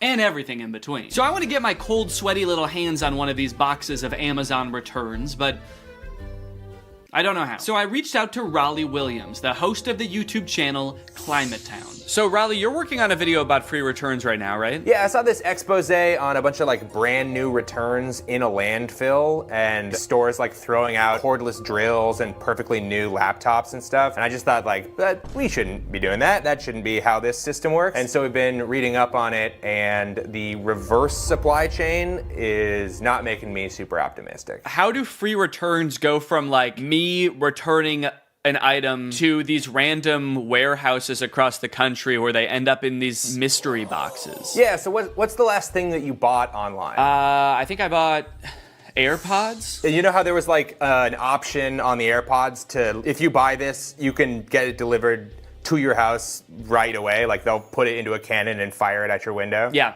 that's the option I picked because I needed them now. So that doesn't really exist in reverse. You can't you don't have your own cannon to jam the AirPods in and fire it off back to Apple. So you put it into a box and then you ship it to what sort of seems like is back to the store. But it's not really going to the store, it's going to a thing called a returns center. So that's like this big ass warehouse where they get hundreds of thousands of returns from all the crazy shit people bought from the internet. A lot of the returns get just thrown away at the dump. Some of the returns get donated, and then in some cases, they're gonna sell those returns to these bulk item liquidators. And this is kind of a good solution sometimes because you can actually get a little bit of money for those returns. So let's say you're Sports Authority and you get a bunch of hockey sticks back. You can sell those to a bulk item liquidator for pennies on how much they actually cost. Got it. So it's only hockey sticks at these facilities then? Oh my no, it is so many different items. Hockey nets, hockey pucks, goalie masks, hockey sticks. Did we say that one? So all these boxes full of returns,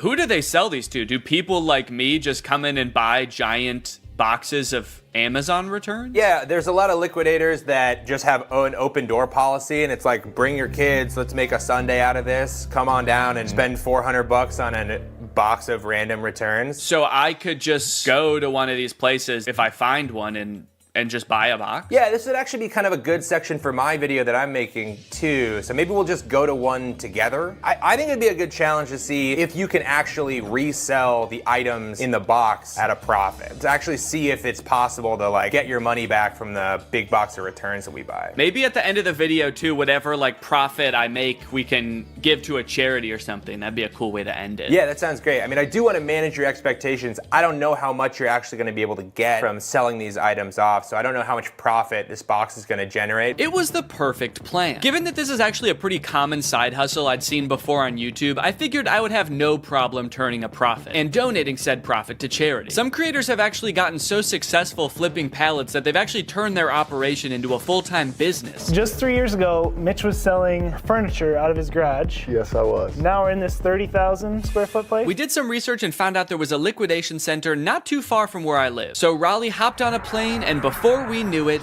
there we were, in a place filled to the brim with things that for some reason or another, someone thought they wanted, but then changed their mind. A baby car mirror so you could start a safe road trip with your lovely baby. A breast enhancer that takes 2 AAA batteries. I was captivated by the untold story behind each item. This place also had overstock items in bulk, like $66,000 worth of pacifiers, and hundreds of this one aquarium decoration. I don't mean to sound like Cotton Eye Joe when I say this, but where did all this stuff come from? And where will it go? Raleigh and I searched the grounds for a while, looking for a box that spoke to us. We walked down corridors of bubble makers and as seen on TV products. We thought these women's blouses were pirate shirts, but eventually, we found the box for us. Priced at just $340, this box was a hodgepodge of various Amazon returns. Big boxes, small boxes, a chewy box, a box of what appeared to be sweet and sour chicken. What rare, priceless gems could be waiting in here to uncover? We paid the fee, and a few hours later, the box was delivered. All right, guys, it's time to unbox the pallet. Honestly, I'm feeling pretty nervous about what's in here. I don't even know how many boxes are in here. I mean, what do you think, 100? I think probably 25 to 30 boxes are in here. Okay, so my guess was stupid then? Well, no. All right, box number 1. This is a tent. We could do the rest of this video in a tent. This is kind of sick. I'm liking this already, man. I'm not selling any of this stuff. This is exactly one person's worth of tent, or 2 very good friends worth of tent. And I like that if it's a clear night, you can see the stars from inside your tent. It's not going to protect you from bears or anything, but most tents don't. Oh, a pet gate. Yeah, pet safety fence. Wait, that's actually kind of sick. I might need one of these. I mean, I've got a baby that can crawl now. I also have dogs that crawl all the time. When dogs walk, is that called crawling? They're on all fours. It's just walking. When a horse walks, is it called crawling? Oh yeah. Yeah, it's a Keurig. It's got the K right on top and everything. I wonder if it works. Now I'm noticing, if you look right here, there's a little bit of scuffing. Yeah, I think this might be a gently used Keurig. As long as they used it gently. Oop, did a piece of... I lost a bit. I lost a bit of the cure. I'm going for the sweet and sour chicken. Oh, baby. Will it really be? So this is an example of a return. Somebody has like put it in a different box probably, and they've returned a thing. So they almost certainly took it out of the packaging, lost the packaging, and then said, fuck it, I'm returning it anyway. Oh, is it a vacuum maybe? I'm thinking, oh yeah, vacuum, little brush. It's a car vacuum. That is great. Maybe whoever ordered this wanted a car vacuum, and then between the time they ordered it and they got in a car crash and never wanted to set foot in a car again. Okay, or positive version, they ordered this. It worked so good. Their car was so clean. They're like, I'm not gonna need this again. They never needed for another it. 10 years. So. I cleaned it so good that it's never gonna get dirty again. All right, so this Chewy box was another one of the ones that like, it might be Chewy stuff or it might be... Based on everything else so far, I'm gonna say it's not Chewy stuff. And also I can tell it's a rug just by looking at it. It's also the way they've packaged it. It's like if Chewy packaged something like this and it came to your house, I would never shop at Chewy again. Yeah. It's like, yeah, it's fucking Chewy, come on. Dog treats spilling out the side. There's like tufts of dog hair stuck to the tape. Hey, do me a favor, ask your fucking dog if he cares how it's packaged, all right? Oh, it's soft though. Feel that rug. Wow. Yeah, I think it is some kind of, oop. Oh, this is nice. This is a nice padded floor. For your doggy duffel bag. And it looks like someone did put their dog in there. Yeah. It's all furry. Dog tested and returned. Dog tested. Disapproved of. Dog disapproved. Right. A little rusty pan. Is it rusted? Oh, no, that's the brand? No, it is rusted. It is rusted. Oh, geez. So they must have used this a lot then. Yeah. They had this for 10 years and then sent it back to Amazon. It feels terrible to say goodbye after 10 years, but... I never liked it. Is this another rug? Dear customer, if there is crease on carpet you received, please don't worry. This is a normal phenomenon of folding carpets in order to meet the needs of international transportation. We intimately included a small watering can. Intimately? In big, huge bowls to help you easily solve this abominable crease.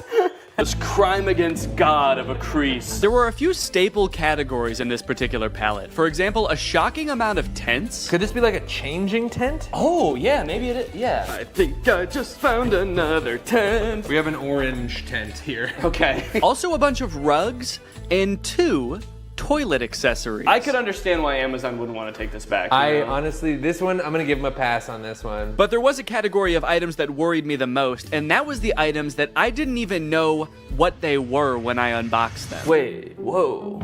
I don't know what this is, but it says mind reader. This thing can read my... Ah!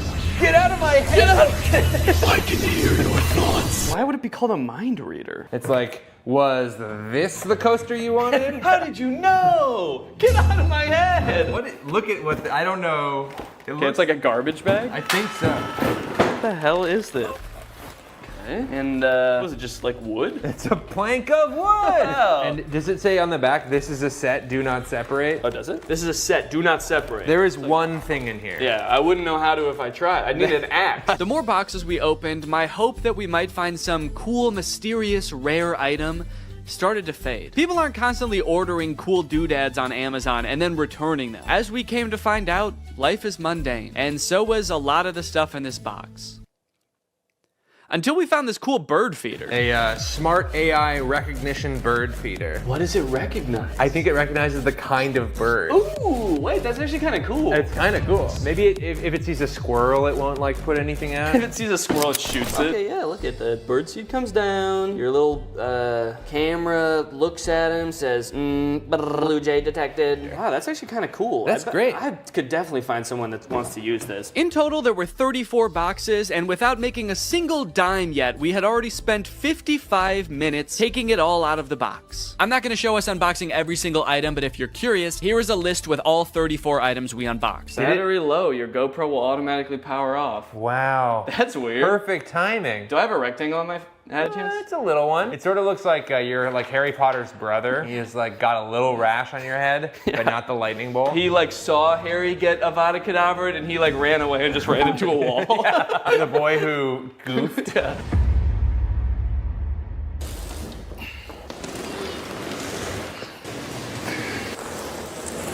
That thing is heavy as hell. I want to get this stuff listed on Facebook Marketplace as fast as possible. So I'm going to take inventory of everything in this box, look it up on Amazon, and find out how much it costed. That way I can list it on Facebook Marketplace for a fair price. And this will be really interesting to see because this box cost $340. So once I tally everything up, I can see how much I can potentially make off of all of this. I've never had to think about how to properly photograph a toilet seat before. I don't know what people who are buying this thing are looking for. Like what's the best angle for this thing? You need to know how big the hole is for scale. I can put my hand there. Once I got everything inventoried, the next thing I had to do is actually figure out how much everything is worth. It was actually really interesting to see what the most expensive items on here were, what the cheapest items on here were. The cheapest thing was the USB clip-on fan, and the most expensive thing was that cream and gray rug, which was $140. A couple of the items, I didn't even know what they were when I opened them, and searching around on Amazon, I was actually able to figure it out. So now I can actually list it on Facebook and not just be like, this is I don't know what this is. It's a piece of wood with a handle. The thing I'm referring to right there, I thought was a cabinet door. Oh, is this a cabinet door? But is actually some kind of stovetop cover. It's a piece of wood that you put on top of your stove when you're not using it. That way you have extra counter space. Seems a little bit dangerous, maybe. I don't know why they made it out of wood. That seems like maybe the exact wrong material to make it out of. Oh, the vertical tents, the standy-uppy tents are for privacy and showering in the woods. So I guess you just climb in there and you just dump water on yourself? Or maybe if you get some kind of hose to go in there. Yeah, it's for showering. It's not for sleeping standing up, surprisingly. So in total, the box cost $340 and there are 34 items, conveniently. It's almost like they did that on purpose. But basically, I have to sell everything for an average of $10 or more to break even or make a profit. But if I wanted to make the maximum amount of money possible, then I would make around $1,700. And then if you subtract the $340 that I bought the pallet for, or Raleigh bought the pallet for, really, then the profit would be $1,350. So that is the maximum amount of money I could make from this. 1,300 smackaroons. But as I'm sure you're aware, that's not how Facebook Marketplace works. I don't think I'm gonna be selling these for anywhere near the amount that you could get them for new. I wanna try to sell this for a good price, but I will also be battling with my other want, my secret want, which is to get all of this stuff out of my garage as quickly as possible. I can barely back my car into the garage right now because this box is so big. So there's like an angel and a devil on my shoulder right now. The angel saying, come on, Danny, let's make a profit. And the devil is saying, get that fucking box out of the car. I don't want it anymore. We don't need the box. Just drive the whole thing to Goodwill. They can figure out what to do with it there. And then I also, guess I also have to make sure some of this stuff works. I mean, there are electronics in here. Chainsaw, leaf blower toy, there's a Keurig, there's a vacuum. So it could be time for a product review section of the video. Now, $13.50 is a serious chunk of change, and if I wasn't donating this to charity, I would definitely want to make sure that I keep my profits safe and maybe even put them to work for me. But how do I go about saving that much money? $1,300 isn't gonna fit in my pockets unless I buy more pants. That's why this video is sponsored by SoFi, which is... Oh, it's not pants. Okay. SoFi is a next-gen finance app, and they're gonna help you bank, borrow, and invest all in one place. And I bet you can guess where that place is. It's in the app. But don't just take my word for it. Listen to me in a suit. Having a child is awesome, but it is quite expensive, so when I'm not using my money, I like to make sure it's working for me and not just sitting there, which is why I love SoFi. With SoFi checking and savings, I can earn more money on my money. With direct deposit, I can earn 9 times the national savings rate. For those of you who are new to high-yield savings accounts, don't worry. Daddy's gonna walk you through it. It's basically an account that makes your money work harder for you by giving you something back in interest. Your typical savings account at your local bank earns you about 0.45% interest. Yeah, sorry big banks, that's not gonna cut it, because with my SoFi high yield savings account, I can earn more in 6 weeks than I would in an entire year in a big bank savings account. With SoFi checking and savings, you get paid up to 2 days early, pay no account fees, and can earn up to $300 when you sign up for direct deposit. So if you want to sign up, just click the link in the description or scan this QR code. It's made just for me to show you. Thanks to SoFi for sponsoring this video, and thank you to you guys for checking out SoFi. Let's go ahead and pop some batteries in these. Hey, and this way, whoever buys these is gonna get free batteries as well, which I don't think they came with. So I'm actually sort of performing a service here. I should charge people more than the Amazon list. And that's what makes me such a business-minded guy. Time for the moment of truth. Hedge trimmers.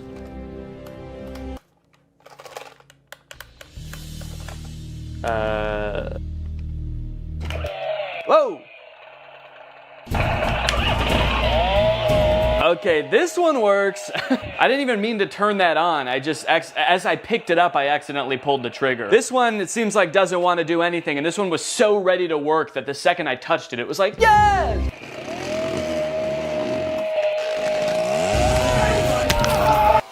There we go. Ooh, and it blows. Okay, well, we got 2 out of the 3. And if someone buys these, I can just ask them if they want that one, even if it doesn't work. Next up, this clip-on fan. It's actually rechargeable, so there's a USB-C here. And let's see if it has any power right now. Oh. Oh, it only spins while my finger is on the button, which definitely does not seem very convenient. But let's give it a charge. And then we'll see what's what. Luckily, I've got a spare charger laying around from the AI pin, and it's USB-C. So I can't say I never got anything out of buying it, but we'll give it a minute to charge. In the meantime, let's test out its clipping functionality.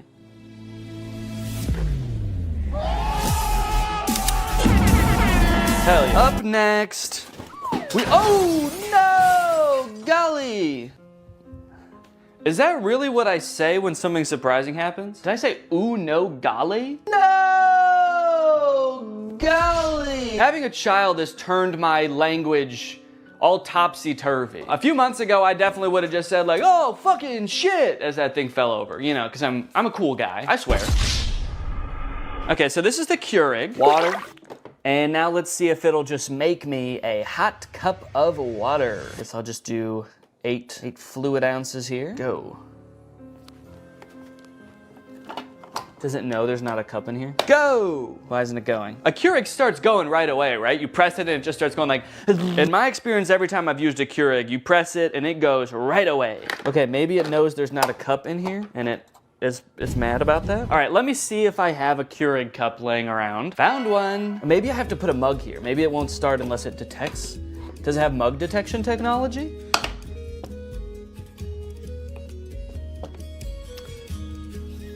Okay, I think that this is also broken. Did I just buy a gigantic box of broken electronics? What do I do? What do I do with all this stuff? Amazon? I'm demanding you contact me to take all this stuff back and fix it and sell it again. I don't know how to fix a Keurig. I don't have the resources for that. Damn, dude. Golly. What did I say before? Oh no, golly. Ah! Smart AI recognition bird feeder. You get an automatic notification when you have a visitor. So you could get a notification that says like a cardinal's here or a hummingbird's here. How terrifying would it be if at like 4 a.m. you get a notification that's like Gary's here? You're like, who the fuck is Gary? You go on your phone, there's just a video of a man shoveling bird feed into his mouth. Thanks. I'm the CEO of this company. It tells me where all of them are, and I eat bird seed. Seat for the birds to hang out? Neat. Why doesn't this come with instructions? Okay, I have to scan the QR code to download the Bird Lover app from iOS or Android. Okay, so maybe the instructions will be on there. Bird Lover feeder. Bird Lover feeder? Shouldn't it just be a bird feeder? Starting to think a human being is actually gonna show up. Little old lady. Thank you for setting this up, young man. I love birds. And I'm so hungry. And now? Oh! I wonder what this little thing is here. That's the camera lens. And then what is this? Is it a big speaker? Play soothing noises for the birds. Soothing noises. Metro Boomin. Yo! Okay, look it. Oh, what kind of bird has showed up to the bird feeder today? Danny Bird. Okay, can I take a picture? Oh, I got a notification. Bird feeder camera has detected movement. I like that it's just saying that the smart bird feeder has detected movement. Obviously, it's not saying bird detected. It's like, we have detected something, but it's not a bird. You You should probably just look for yourself to see. You're not gonna believe us if we tell you. It works! Man, I was worried about this one because I actually feel like this thing's pretty cool and I wanted it to work really bad. So why did someone return it then? That's the question. So many stories behind these boxes, you know? What happened in this person's life between when they ordered the AI bird feeder and when they returned the AI bird feeder? They suddenly started hating birds. Okay, surely by now the clip-on fan is charged, right? Let's take a look. Ooh, it is! It works! Okay, the clip-on fan works. In my effort to provide an excellent experience for my customers, I want to go beyond just the electronic items, okay? There are some non-electronic items that need my attention. Actually, there's just one. It's the rug with the abominable crease. And guys, I have really bad news. There is not an abominable crease on this carpet. There are 2 abominable creases. Right here and right here. That is just abominable, man. Actually, looking at it like this, there's kind of more than 2 because there are some horizontal ones too. They're a little less severe, so I might not call them abominable, but I might call them like dastardly. But they did give me instructions on how to fix the crease, so I'm gonna try all of this, and then I should have a perfectly good rug to sell. Let me get some water. God, my finger is getting tired from spraying. This is such a tiny little sprayer that you have to spray so many times. Okay, I've spritzed it. Wait, why is it still completely full? It's like I didn't use any water. That's like how much I filled it up in the first place. Kind of magic watering can? Okay, well, we've got a soggy crease. I'm pretty happy with it. So I'm gonna give it a few days, just like the instructions recommend. And then hopefully this will be ready to sell. The last things I needed to test were the tents. Yeah, this is nice. This fits me. Yeah, I've got over a foot of headspace. Give you guys my POV. There's my little piggly wigglies. Plenty of room, man. Maybe they returned it because they thought they would fit in the tent, but they're 8 feet tall. All right, well, I'm gonna give this tent a 10 out of 10. A tent out of tent, actually. Whoa! Hi. So this is definitely some kind of privacy tent. I guess maybe for changing and stuff, if you're on a camp out with the boys and you're all sharing a tent and you don't want the boys to see your bare butthole when you're changing, then you get one of these set up and now you can go in here just like this, and now you can't even tell that my butthole's out. Okay, here's what it looks like inside the tent. I don't know, I've done a decent amount of camping in my day and I've never felt the need to have one of these vertical tents. I'm gonna have to give it, honestly, I'm gonna give it like a 4. It does what it's supposed to do, but I don't know why it does what it's supposed to do. So, yeah, oop. You know, being in this one when that happens would probably be scary. You're standing in there, you got your willy out, then it just blows away. All the boys are sitting around the campfire and suddenly you're just like, oh, I got the tent so this wouldn't happen. This last tent I was very confused about as I was putting it together. It's completely transparent, but has no ventilation. My suspicion was right that there is no ventilation in here. I mean, at least not without opening these windows. There are windows. Okay, so let me close this up and now we'll just sit for a second. We'll see. Well, okay, hang on. This is not even big enough to sleep in, actually, now that I'm thinking about it. No, it's not big enough at all. This must not be a camping tent.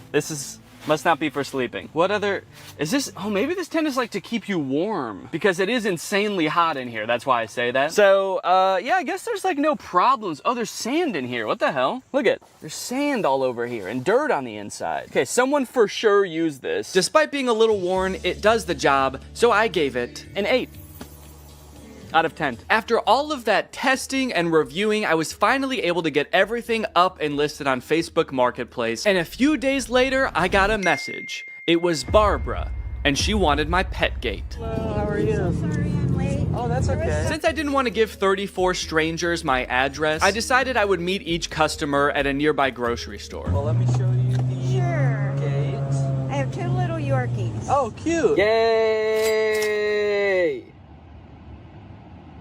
Yay! And the next day, I met Irene to give her my landscaping lights. Hello, Irene. Oh, sorry, did I scare you?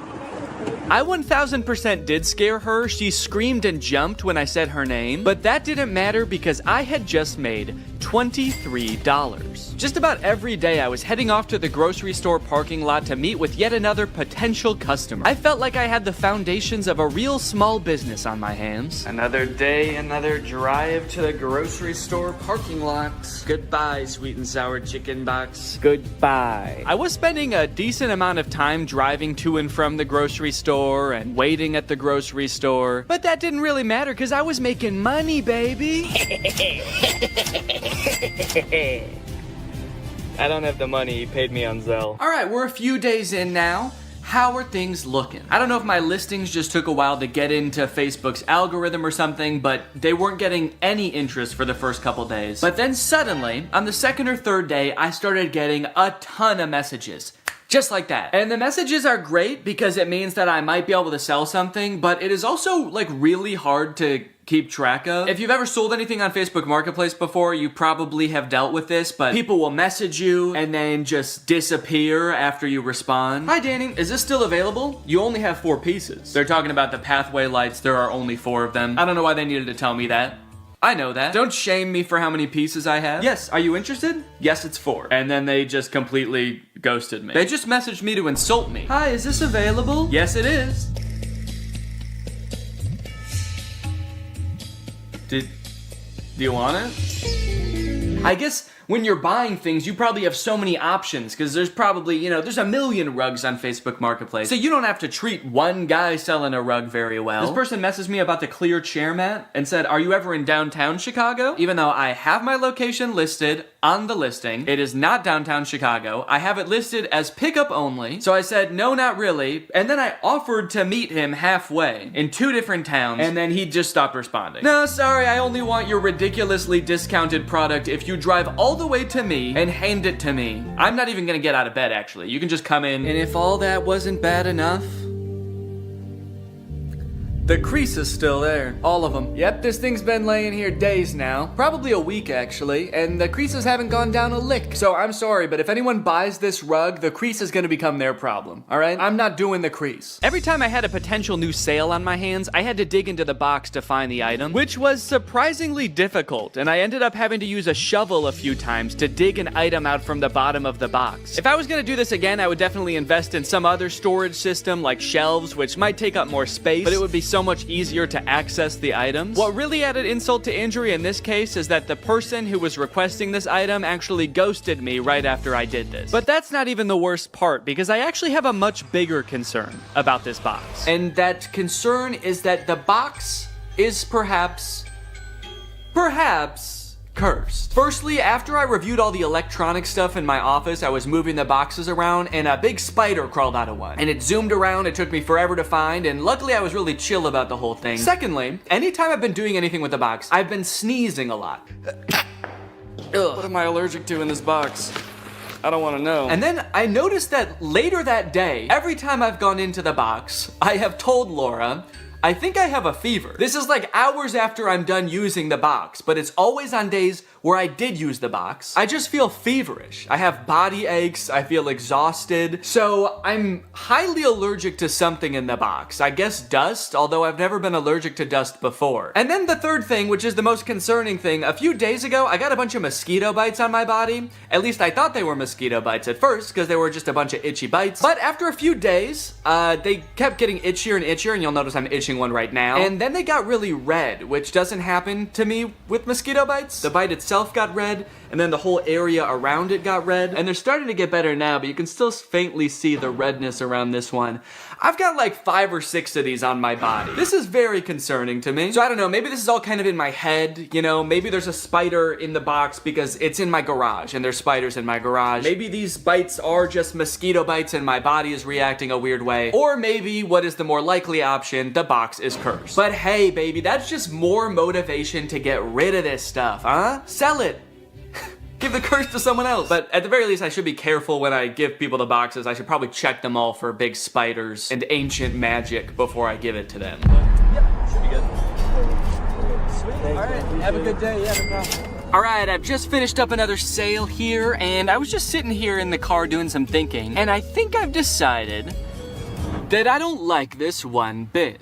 In terms of side hustles, man, I don't think that this one is it. Look at all of the messages that I've received between today and midday yesterday. So many people that I need to coordinate with, and the chances are, based on all of these messages, I probably won't even sell anything. The ratio of messages I receive to products that I sell is probably like 40 to 1. I've spent so much time messaging people and I've sold 8 things. Out of the 34 things I have, it's been weeks and I've sold 8 things. And then when I do have an actual buyer, it's almost just as annoying to coordinate with them. I had another guy that I was selling something to. We were supposed to meet at 7 p.m. one day, but he messaged me at 5:30 and was like, hey, just to let you know, I'll be there in 20 minutes. I hope you're free. To which I responded, no, sorry, I'm not gonna be free until probably at least 6:45. And then he messaged me when he arrived at 5:50 and said, okay, I'm here.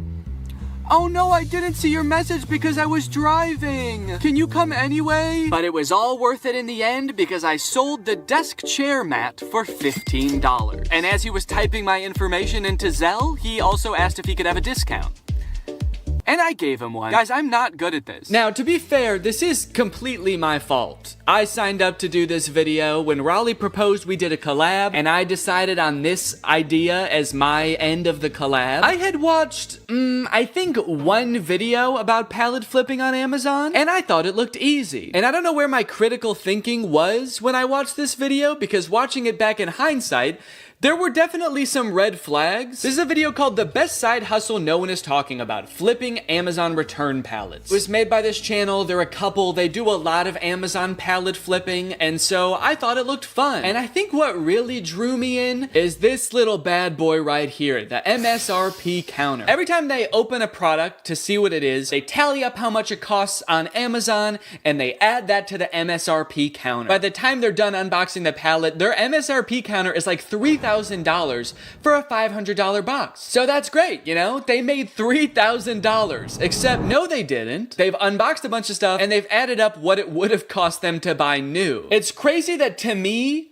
opening a box for something that costs $100 means you made $100. That's how it worked in my brain. But no, of course it doesn't work that way. There's so much work that goes into this. You have to have a salesman brain. I don't have that. I actually think that this side hustle leverages all of my weaknesses. Selling things, planning ahead, being organized. Those are all parts of my brain that I've always known I'm not good at. I like turning on a camera and making silly YouTube videos. That's the side of my brain that works properly. So what I should have done is maybe watched a couple of videos and then Googled other people's experiences trying to flip Amazon pallets, because then I would have found this. On the flipping subreddit, someone asked, what are your guys' experience with Amazon return pallets? My experience is that Amazon return pallets have ruined my local yard sale ads. Every other yard sale I go to ends up being someone who ordered one of these pallets. Stop watching YouTube videos. 99% of that crap you are watching talking about junk pallets is paid advertisement. You're gonna get broken junk and used dildos while all the good shit was picked out right before they loaded it on the truck. Sounds like this person has been hurt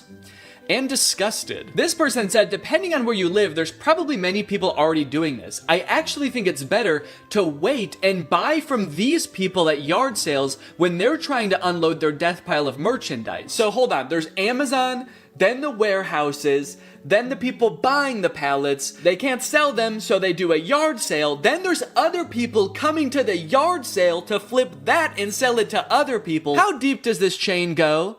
And why do I feel like it somehow all eventually ends up in a landfill anyway? Knowing how many people are doing this and failing is also making it seem like there's no way I can sell all this stuff, because obviously there's competition. There's other people probably selling the same stuff, and they're probably better at selling than me. They're already 3 steps ahead of me. They're waiting for me to sell it at a garage sale so someone else can buy it, and then that person throws it away eventually.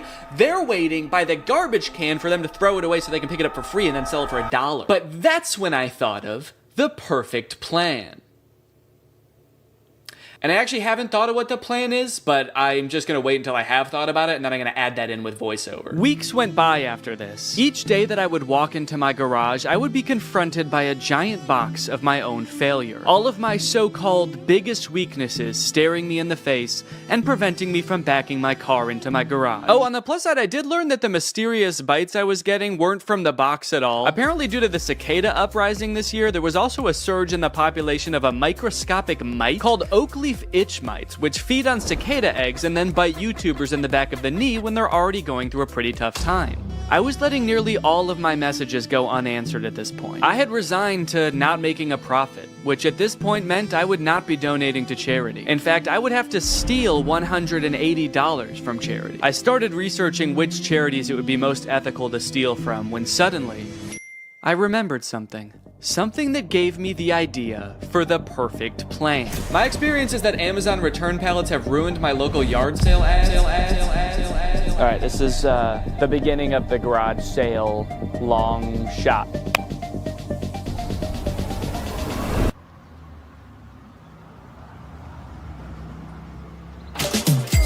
Thank you. You know what I think you'd love? A tall green tent. Pleasure doing business with you. Cha-ching. Another satisfied customer. I'm on a roll. Yes.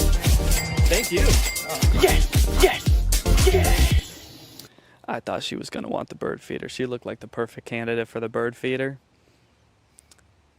She actually laughed at the idea. She asked about it, I told her what it was, and then she laughed at me and said, "That's hilarious." Get her purse. Or a clip-on fan, or an AI bird feeder. Well, it didn't go as well as I thought it was going to. So that's great. I don't know, man. I had this idea that if I set up a garage sale and had people coming through, I would just be selling item after item, and it would all be gone by the end of the day. But I sold, let's see, 1, 2, 3, 4, 5, 6 items, and I was there for about 6 hours. And I think 2 or 3 of those was just one guy. He bought one thing and then he came back for more because he told his daughter that he met a YouTuber and his daughter knew who I was, so he wanted to buy more stuff for her. So if that hadn't happened, I would have sold even less. As of right now, I have sold $303 worth of products. That means that I'm only like $37 away from breaking even. So if I could just make $37, that would be fantastic. And you might think that's not very much work. That's only, like a couple more things. But guys, I have other things to do. I have other videos to work on. I actually took a break from this for like a month. The garage sale was like a month ago because I had to work on the copycats video. But luckily, I remembered a rule called the 80-20 rule, okay? 20% of your work is gonna yield you 80% of your results. And this rule applies for all sorts of things in life, In a classroom, maybe 80% of the trouble is caused by 20% of the kids. In customer service, probably 80% of your calls are from 20% of your customers. And if I apply that to this, maybe 80% of my profit can be from 20% of my products. I need to be focusing on the few products that are gonna yield me that last $37. So if I just look at the 3 most expensive products that I still have on my list, I have the rug, which on Amazon is $150, the raised toilet seat, which on Amazon was $80, and the marble toilet seat, which was $90. I need to focus on the stuff that's gonna bring in the big bucks, because I have like 16 or 17 products still listed, and if I am trying to field messages and coordinate with people for all of those products, I'm gonna go insane. So I fished the big rug and the 2 toilet seats out of the box, and unlike last time where I was just hastily taking pictures as quickly as possible, I took some time. I created eye-catching photos to show these products unique features and assure people the toilet seats had never been used. I also took some time to enhance the descriptions and the product listings, and then I also posted them on Craigslist. As for if it worked, well, you're just gonna have to see for yourself. Okay, here I am. Back in the parking lot. The woman who is coming to meet me said she just wants to look at the rug. I hope that means she's gonna buy it and she just doesn't want to just kind of like see what I got just for fun. The rug is listed for $60, so if I actually sell it for $60 right now, I'll be past breaking even point. I can get out of the game for good. God, I hope she buys this rug. Please, God. Hi, how are you? How are you doing? I'm doing great, thanks. Good. Look at it, it's got the rubber backing too. It's perfect. So it was new. Yeah, so I bought a box of Amazon customer returns. It's all right, beautiful. fantastic. Yes, thank you so much. Okay, could you put it in the back of my car? Absolutely. Yes! Yes! Yes! Look at that! 60 bones, baby. I broke even, bitch. I'm out of the game. Welcome to Profit City. As if it wasn't great enough getting rid of that rug and breaking even, those two ladies that just bought the rug were the nicest people I've ever met. They were so sweet. I'm feeling good. I think I'm gonna do this whole thing again. Just kidding. I don't think I'm ever gonna go on Facebook again, actually. In case you're wondering, I did a little rough estimate of how many hours I spent on this side hustle. That way I could calculate an hourly wage for my efforts. It was $1. That's right, Raleigh, $23, and all it took me was 4 months. Honestly, bravo. I did not think you were going to be able to make a profit. And just to clarify, you're not counting the cost of delivery into the cost of the box yet, are you? What? Yeah, it was $75 to get the box delivered, so that was on top of the $350 for the box. So technically, you haven't quite broken even yet. Hey, Danny. After breaking even, I felt like I had done what I set out to do. I made a profit, I proved it could be done, and so I called the experiment complete. I let Laura know I wasn't gonna try to sell the rest of the items, and she wasted no time getting rid of everything else so fast. She wanted to use our garage again, man, so she just put everything up on our neighborhood's free cycle group on Facebook and got rid of it all in like a couple of days. I've been working on this video since July, and she got rid of everything in a couple of days, even the stuff that doesn't work. This video is made in collaboration with Climate Town. They came up with the idea and everything, and they actually made an entire video on their channel about the free returns problem. They did a ton of research. They're a lot smarter than me, so if you want more info on free returns, go check out their video. But that brings us to the charity. So I have a profit of $23, or at least I did, until I sold the very last item, the box, to myself. You don't come across a cool big box like this very often. Who knows what I could do with this? I could make it a little fort. So I'm holding onto the box. Unfortunately, I did get a really bad deal on it.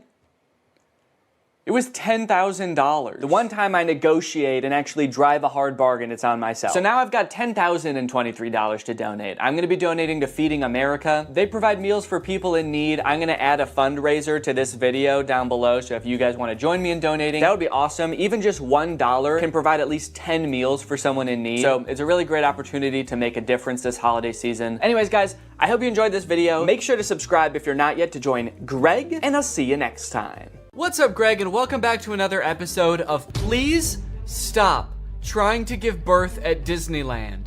Please. Did you guys know about this? I just found out this is a thing. Women are trying to give birth at Disneyland in order to get a free lifetime pass. Don't do that. As I'm sure you guys are aware, because Disney is such a huge company with so many adoring fans and people love going to Disneyland, there are a ton of like urban legends and lore surrounding the Disney parks. You guys may have heard of some of the more outlandish ones, like there's one that like Walt Disney's head is like frozen and buried somewhere at Disneyland or something, or like it's like Buzz Lightyear's head on the Toy Story ride or something like that. But today I wanted to sort of dive into some of the urban legends surrounding the Disney parks. Mostly the strange things that Disney adults do at the Disney parks. Although some of these things are so weird that I hesitate to call these people Disney adults, some of these things are a little extreme. Kind of feel like I should call them something else. These people are like Disney extremists or something, I don't know. The first one, like I said, women flock to Disneyland to give birth and get a lifetime free ticket, which is such a bad idea on its face. Like, please give birth in a hospital, give birth where there are like medical professionals around and not like a chipmunk. And the worst part of it is obviously this perk is an urban myth and does not exist. This is not a real thing. Laboring women have shown up at Disneyland in the hope that their bub will be born there and get a lifetime free ticket. But guess what? That perk is an urban myth and does not exist. Important to note, this article is Australian. That's why they're calling the baby bub. They're talking about a baby there. They're not talking about like a bottle of champagne or something. I'm going to Disneyland and giving birth to that bubbly dude, which is also what I call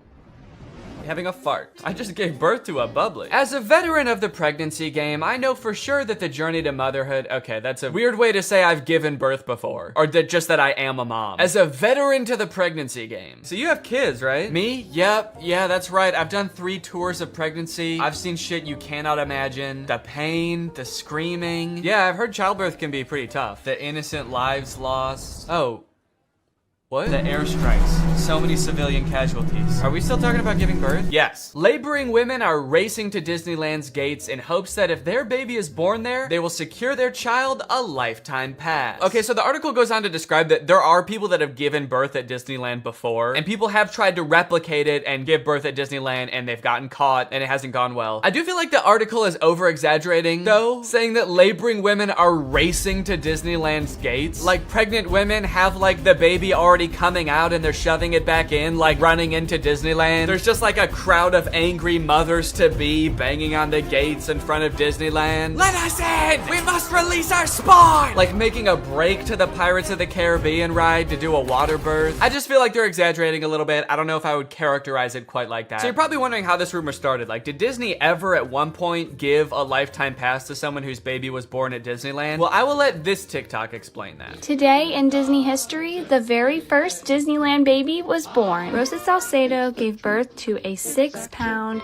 10-ounce baby girl on a bench on Main Street, USA, right outside of the Plaza Inn. Can you imagine visiting Disneyland as a family of 2 and coming out as a family of 3? Yeah, I can actually. But not because I'm gonna give birth. I'm gonna kidnap Donald Duck. You're my child now, Donald. The perfect happy family of 3. Husband, wife, and my uncle Donald Duck, who I've been holding at gunpoint for the past 16 years. There have been 4 babies born at Disneyland, and all of them have been girls, but only one has their own Disneyland birth certificate. So that might not have sounded significant, but that's actually how the rumor started. The first baby that was born there, Teresa, got a birth certificate that was just like a Disney birth certificate that says like, this is the first baby to ever be born at Disneyland. And I guess like word got out that this baby got some kind of special certificate, and then people just started assuming like, oh, that's a lifetime pass. That baby got a lifetime pass. And from that moment on, has just been a rumor that if you give birth at Disneyland, your baby gets a lifetime free pass. So honestly, if you're like that big of a Disney fan and you do this, you don't even get a lifetime pass. You still have to pay to go to Disneyland. It's just your baby that gets in for free. And I kind of feel like babies get in for free to Disneyland anyway. Is that true? Children under the age of 3 get in free to all 4 theme parks and 2 water parks at Disney World. There you go. You want your kid to get in free to Disneyland? A better conspiracy would be just pretend they're 3 years old for their entire life. That shit could actually work. The article goes on to talk about a time where someone has tried to sneak in to give birth at Disneyland, and they hid in the bathroom while going into labor until I guess employees had to like assure her that her baby would not be getting a lifetime pass, and then she was like, oh, okay, fine, then I'll just go to the hospital. Once they assured her that she would not be receiving a lifetime passport, she came out and accepted the ambulance ride to Western Medical Center where her baby was born shortly thereafter. I don't know about you guys, but it kind of sounds like she failed the test. If you know anything about Disneyland, you know how well the cast members there, all of the employees, all the staff, all the people in costumes are trained to like respond to every circumstance. It sounds like you just entered the giving birth at Disneyland experience, and honestly, you didn't make it to the end where you get the prize. It also says that this discussion board, The Laughing Place, has some hilarious forum chats about this topic. So I guess other people have been like sharing stories about this happening on this forum, but when I clicked on it, it turns out that it doesn't exist anymore, which kind of sucks because I wanted to find out more times that this has happened, but honestly, it is probably for the best. Kind of sounds like they were talking about some pretty sick shit in there. You think you're gonna go to a Disney forum and see people talking about like, my favorite movie's Coco, but instead you see people talking about like, I'm gonna give birth inside of Pluto's house. I'm gonna go to Disneyland and get fucked by Goofy, and then Goofy's gonna be the father of my child, and I'm gonna give birth on It's a Small World. And I'm gonna make Elmer Fudd cut the umbilical cord. Is Elmer Fudd a Disney character? I actually don't think he is. But he's gonna be there anyway. And then me and my freak mutant, half goofy, half human child will both get lifetime passes. Free pass for life for my little freak. Passes or not, being born in Disneyland is a pretty cool claim. Yeah, I mean, I guess so. The way this is written, it kind of makes it sound like, so you might not get a free pass, but I don't know, it's worth a shot. You might want to do it anyway, just for shits. I've actually found a little bit of discussion about this on TikTok as well. Quick question, what's stopping me from giving birth in Disney World? Like in the Magic Kingdom, on a ride, in the up couple. I think this TikTok in particular is a joke, but the comments under this TikTok are actually very interesting. I went into labor at Disney. They were not cool about it. And people like responded asking her to elaborate, and she goes on to detail her experience going into labor at Disney. And from her experience, it kind of sounds like the second anybody starts going into labor at Disney now because of this conspiracy, the entire staff immediately flips and like makes it their top priority to get you out of the park and like to a hospital to give birth. And I guess that sometimes they can be so rushed trying to get you out of the park that it comes off as rude, but obviously they're just like concerned for your health. They also don't want this rumor escalating of like people giving birth getting a free pass. And also it's just like people in sweaty mascot costumes trying to not deliver a baby because that's not their job. So sometimes I guess it comes off as rude. But the funny thing is, from this woman's entire explanation, it sounds like she didn't even know that this urban legend was a thing. So in her head, I guess she just like broke some unspoken rule at Disneyland that she had no idea about and made the entire staff of the happiest place on earth turn on her in an instant, which is so funny to me. Hello there, what can I get for you? Yeah, can I just get a medium root beer, please? Oh, great. Oh, great, another guy here to put his balls in the root beer. What? Hey everybody, this guy right here is about to pull out his big fat balls in front of everyone, in front of a bunch of children, and put his balls in a glass of root beer. Why would I do that? Don't play dumb. I'm not playing dumb. I am dumb in this situation. You've clearly heard that if you put your stupid fat balls— why do you keep calling them fat? In the root beer at Disneyland, you get to spend the night with Minnie Mouse. Oh, what the fuck? No, I just wanted some root beer. Is that true? No, it's an urban legend. But no matter how many times we tell people it's not true, we still get perverts like you coming to Disneyland, ordering root beer just so they can put their stupid— don't call them fat balls in it. Oh, come on, man, don't cry. I already am. Why do you still sell root beer if this keeps happening? Because if you shit in the root beer, you actually do get a free fast pass for Space Mountain. Okay, I don't want to put my balls in root beer, and I definitely don't want to shit in the root beer, okay? I legitimately just want to drink some root beer. Oh. Sorry, my bad, man. I didn't know. Okay, well, that's literally what I asked for, so here you go. Ah, what the fuck is that? It's Walt Disney's head. You said the secret code, so here's his head. No, root beer. What? I wanted root beer. I wanted to drink root beer. So no head? No. Overall, pretty disappointing that anyone actually believed this in the first place. In what world would Disney want to foster an environment where mothers are coming into their park, their theme park, to try to give birth? Especially if they're not like billing it back to the person that gave birth and being like, okay, here's your hospital bill, and because it's Disney, it was $1 million.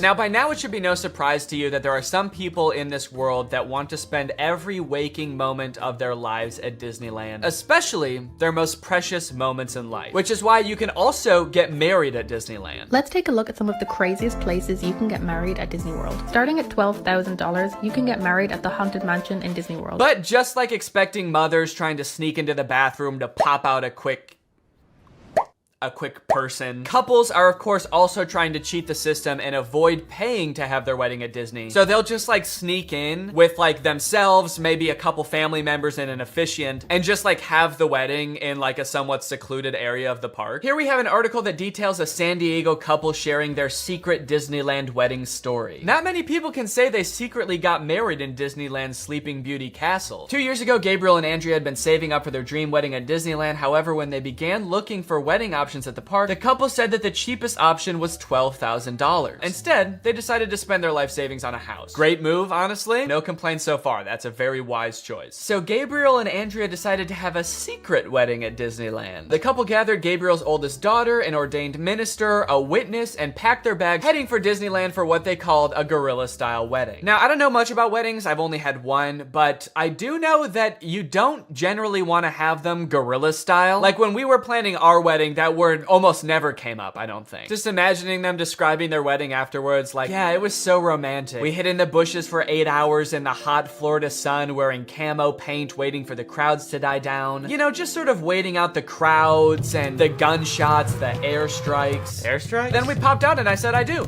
Happiest day of my life. Here's my favorite picture of the big day.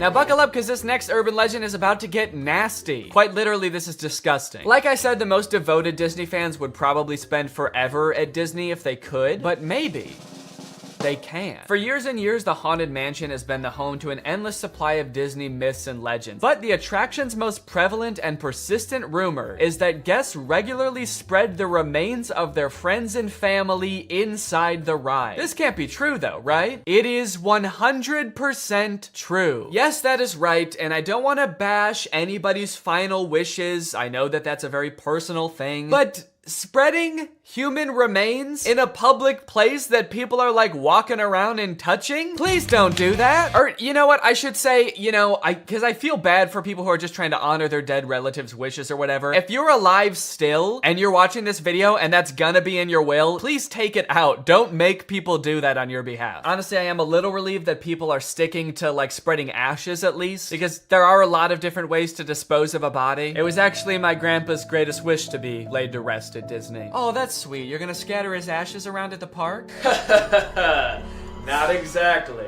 The Haunted Mansion probably has so much human ashes in it, it's not even funny, said one Disneyland custodian. Bleh! That is the nastiest thing. Oh my god. Don't do that. Do not do that.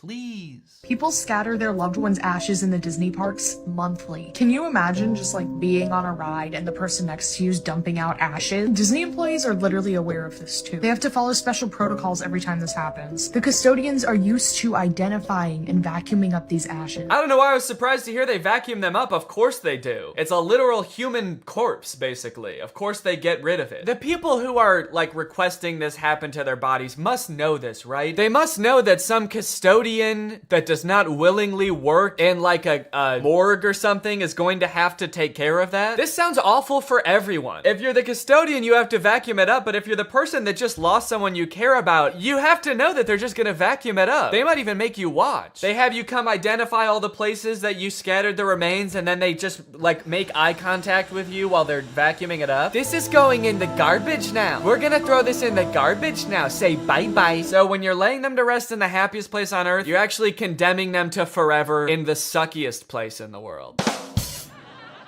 Yes, that is a very funny joke. And people will put them anywhere too. Like flower beds, bushes, the lawn at Magic Kingdom, outside the park gates. Outside the park gates? They'll put this shit anywhere too, outside the park gates, on the highway on the way home, the McDonald's across the street, Universal Studios, shit anywhere. It doesn't really matter. I feel so bad for the employees that have to deal with this, honestly. That would be so scary. Honestly, even as a patron, I honestly like going to Disneyland every once in a while. I think it's pretty fun. But next time I go, I am going to be terrified that I'm like touching human remains at all times. Especially now knowing that they put them everywhere. I'm gonna be eating a turkey leg and wondering like, is this actually some guy's leg? They're most frequently dispersed around the Haunted Mansion, which is kind of perfect if you ask me. Okay, this girl's actually a little bit too into it. But now this whole ashes thing, which is not really an urban legend, is actually true, has actually spawned urban legends out of it, as you can see here. Have you heard of the legend of the crying boy at the Haunted Mansion in Disneyland? The story goes a mother spread her son's ashes without permission from Disneyland, and you can see him crying as you're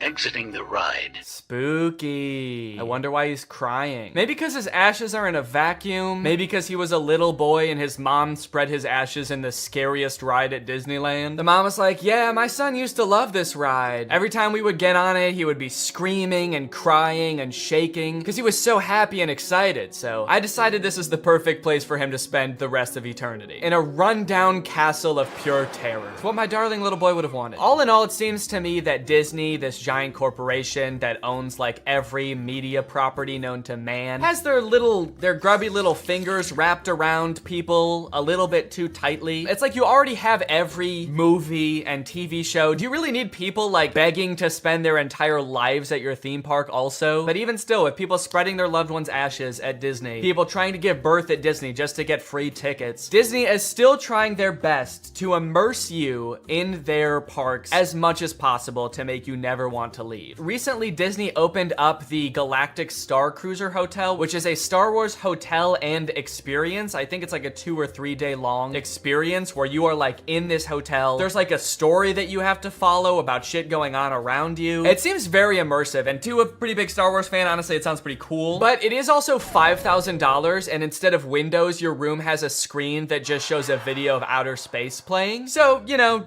just keep that in mind, that you might go insane while you're in this place. With no concept of night or day, you just have to adhere to the Star Wars pre-approved activities. There's like stormtroopers patrolling the halls at all times. It's kind of like they wanted to build a Star Wars hotel, but they built a prison instead. I read through some of the Google reviews for this hotel. It's only been open for a little bit, so there's not that much to go off of. And honestly, there are a lot of 5-star reviews of people who seemingly really enjoyed it. I did think that this review was really funny. This person gave it a 1 out of 5, and they said, thought the experience was fun, but not worth the price. There are too many missions to keep track of, and you are always missing something. It kind of seems like they got like too immersed in the story and like started to believe that they really needed to complete these missions. This sounds more like the review of a disgruntled employee that like works on a spaceship. There are too many fucking missions, man. There's too much shit to do. The hyperdrive is gonna fail, and I need to fix that. Not to mention the First Order's breathing down my fucking neck, trying to get me to give away the location of my comrade. This place is fucking stressful. I think my favorite thing I've seen come out of this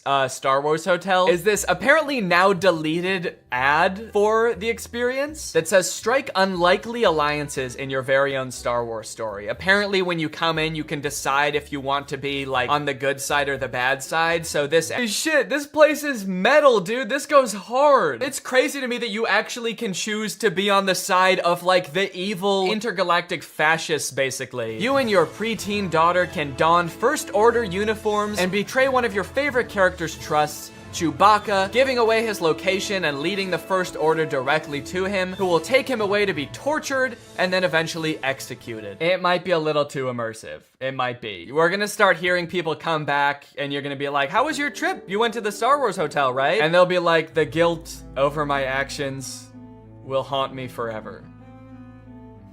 But I did what I had to do.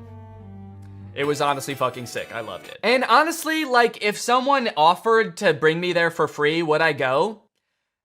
Yes, I probably would. Yeah, honestly, I would like to go 100%. I would like to go. And as if living in an intergalactic prison isn't rated by Disney.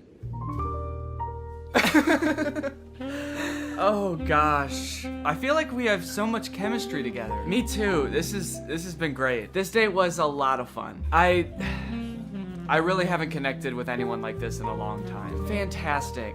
How likely would you be to recommend this experience to a friend? What? On a scale from 1 to 10, how would you rate my performance? Performance?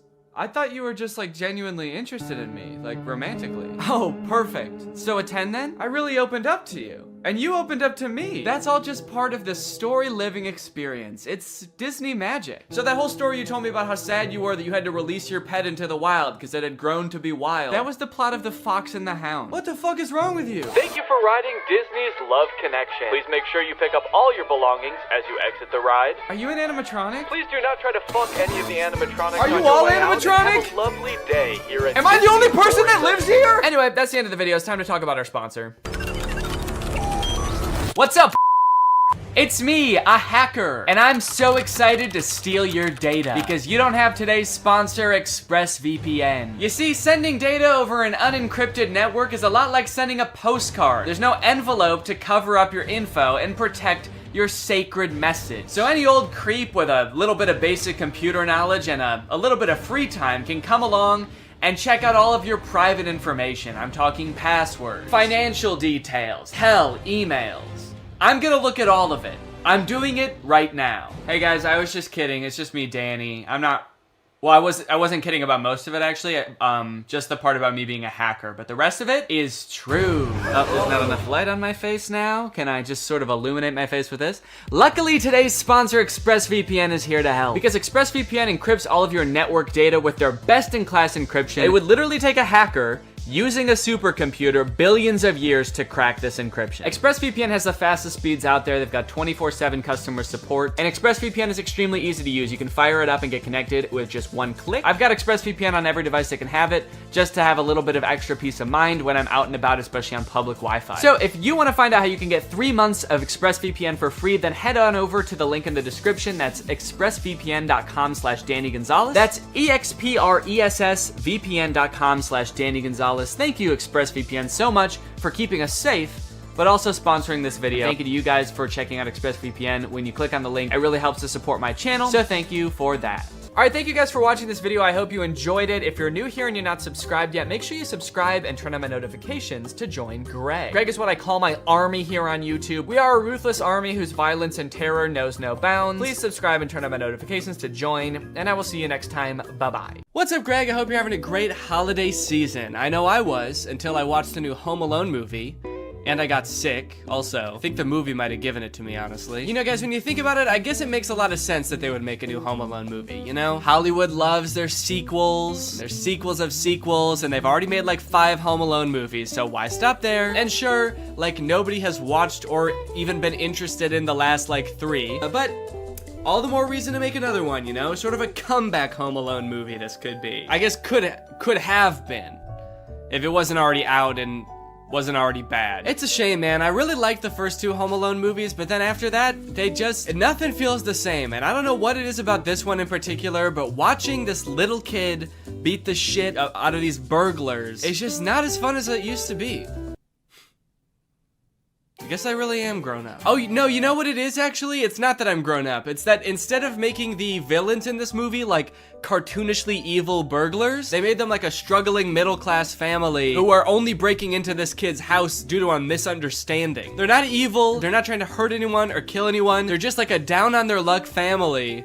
And this rich kid is just fucking him up at every turn, dude. This movie is insane. You know how a Home Alone movie goes. There's a kid, he gets left in his house by himself, there's robbers who try to break in, and the kid sets up a bunch of traps to try to hurt them and embarrass them. And that's exactly what happens in this movie. So you're probably wondering, who are these robbers and why do they want to break into this kid's house so bad? So let me tell you. Pam and Jeff McKenzie are parents. They live in the same area as the main kid, Max. And the movie starts off with them having an open house. They're trying to sell their house because they're both down on their luck. One of them doesn't make very much money and the other has just lost his job. And so they're trying to sell their house to keep food on the table for their families. It's very sad. The movie sort of tries to make it into like a funny thing happening. There's like millennials that come to try to buy the house, wearing berets and scarves. You know how like millennials do. Always wearing berets and scarves, I am. The schools here are amazing. They are totally lit. And there's a lot of scenes like this in the movie that seem like they're trying to get you to empathize with this couple. In this scene, they're just talking about how they can't afford to live in this house anymore, even though they love this house and they always thought that they'd be growing old together in the house. Unfortunately, it just won't be able to become a reality for them. I always thought we'd get old and weird in this house, but we've done the math. We can't afford it on my salary alone. Yeah, but I mean, I crushed my interview with IBM. Crushed it. Crushed it. But that was 3 months ago. It's very sad. And when I watched this, I didn't know that these two were going to be the ones who were gonna have all of the booby traps happen to them. And it's kind of crazy now watching it back, being like, holy shit, just about an hour and a half from now, these two are gonna be getting maimed by a rich child. How fucked up is that? So what's their motivation to rob this kid, you might ask? Well, it's sort of, I feel like everything in this movie is so long and convoluted to explain. Probably because they've done this same movie like 6 times now, and so they keep having to come up with like new, more obscure ways to explain everything, like how does the kid get left home alone, and why are burglars trying to get into his house. Basically, there's this doll that the McKenzies own. They have a whole collection of these dolls that were like his grandma's or something, and they find out that one of them is worth like $200,000, which is enough money for them to like save their house and have enough time for the husband to find a new job, and they could even remodel the whole house. It's great. But during their open house, Max and his mom, who are rich, by the way, they live in a mansion, stop at their open house because Max has to pee. Do the maths. 6 soda refills into one tiny 10-year-old's bladder does not go. They sort of are using this less wealthy family's house as a public restroom of sorts. And the Mackenzies talk to Max about this doll, and that's actually how they learn how valuable the dolls are, is because Max's mom knows this information. There was this elderly lady who bought one at a garage sale for about $10, and then it ended up going for about $5,000. And then the doll goes missing. That brat kid stole my doll. And so the Mackenzies assume that Max stole the doll from them. So they are breaking into his house to try to get the doll back so that they can save their family. Which is not a decision that they take lightly, mind you. They're not like stoked to do this. They're like a normal family just like anybody else, but this is like the only thing they can do to try to keep their family afloat. They're actually like extremely nervous about doing this because they don't want to get caught and they don't want to hurt anybody. Little do they know they will get caught and they will get hurt. So yeah, in various ways, this movie goes out of its way to show you how nice of people the Mackenzies are, how much they don't want to break into this house, but how they're like left no other option. It's like, it's honestly, you gotta kind of respect it in a way. They're like, look how these people, they're so nice, they're so sweet, wouldn't hurt a fly, they just really want to keep their family well-fed and in a nice house. We're gonna fuck with them. We're gonna fuck with them hard, dude. This is like an evil Mr. Beast video. So at first only Jeff is on board, but then this scene happens, and this is what finally gets Pam on board to help out with the robbery as well. You gotta save our house. Seriously, Mom, will you just get the doll? It's just entering, Pam. We have the key. Pam, you have to call me. Hi, Come Gavin and Watts. get me. No, Fräulein. No! I will, you ugly little boy. Weirdly inspirational music as this woman is having a full meltdown. She's like hallucinating. This is the moment she's realizing she has to do something that is like deeply against her morals just to put food on the table for her family. And the music is just kind of this like inspirational Christmas song. Does not seem like the right tone, but okay. So now you may be wondering, since I brought it up, how does Max...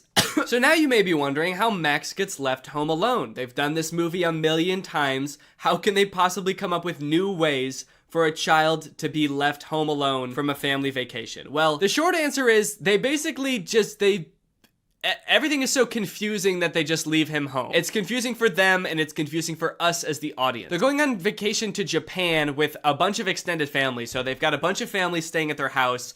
It's very chaotic, it's very hectic. The whole beginning of the movie is just them like rapid fire introducing a bunch of characters that we literally never see again. In all this confusion, the families get split onto 2 different flights to go to Japan. You have split our family onto 2 separate flights. Can you speak up, please? It's very loud in here. And so they can't really keep track very well of who's on which flight. Now, as for how he actually gets left at home, Max is sort of a Scrooge of a child. While Max has like all of his cousins over playing, they're all running through the halls, playing video games, shooting Nerf guns at each other. Max, I guess, is like overwhelmed by all of this and goes to hide in his family's BMW.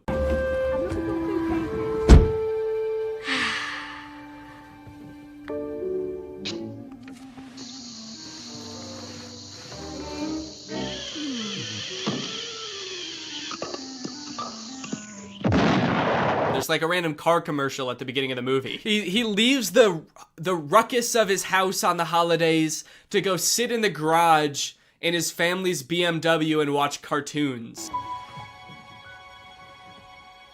Mom? Dad? Seems like a weird way to advertise BMWs, honestly. I'm not sure about that product placement. BMW. For rich recluses who hate their families. Get left home alone while your family goes to Japan because you were watching Looney Tunes in your car. BMW. This kid is a weird one, man. He's like 80 years old or something. He lives in a huge ass house. He's got a bunch of cousins. He's got a million toys, probably. Seems pretty fun to me. But instead he's like, get all this fun out of my house!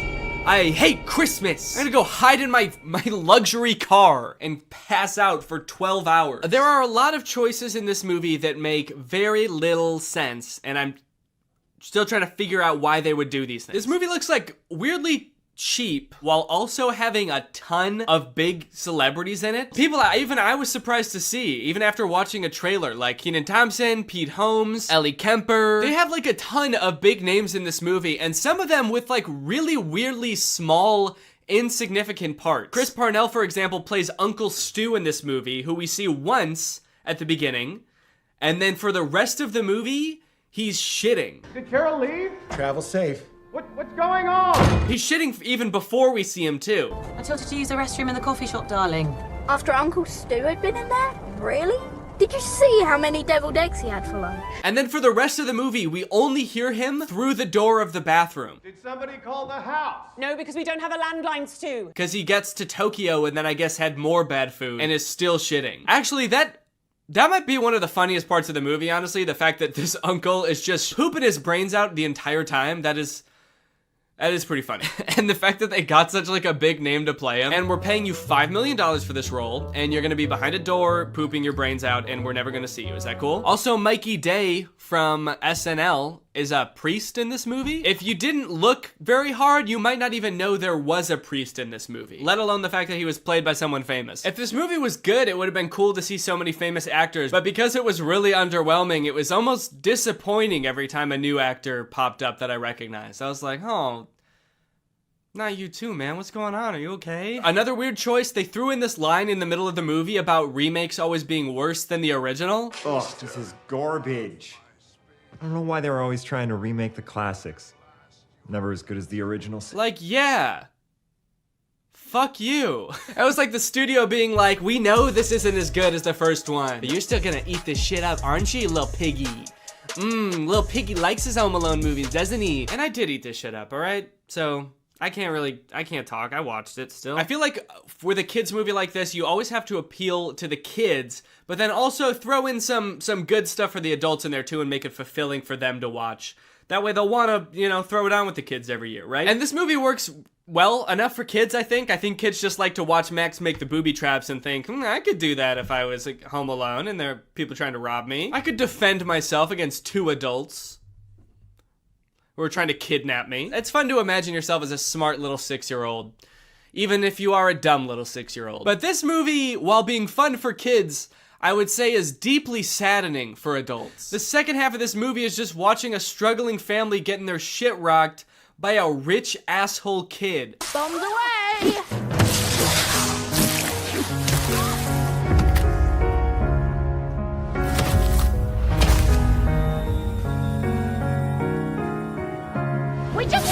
He's just not a cool, fun kid. He's a rich asshole who tries to steal from church at one point. I'm definitely a child in need.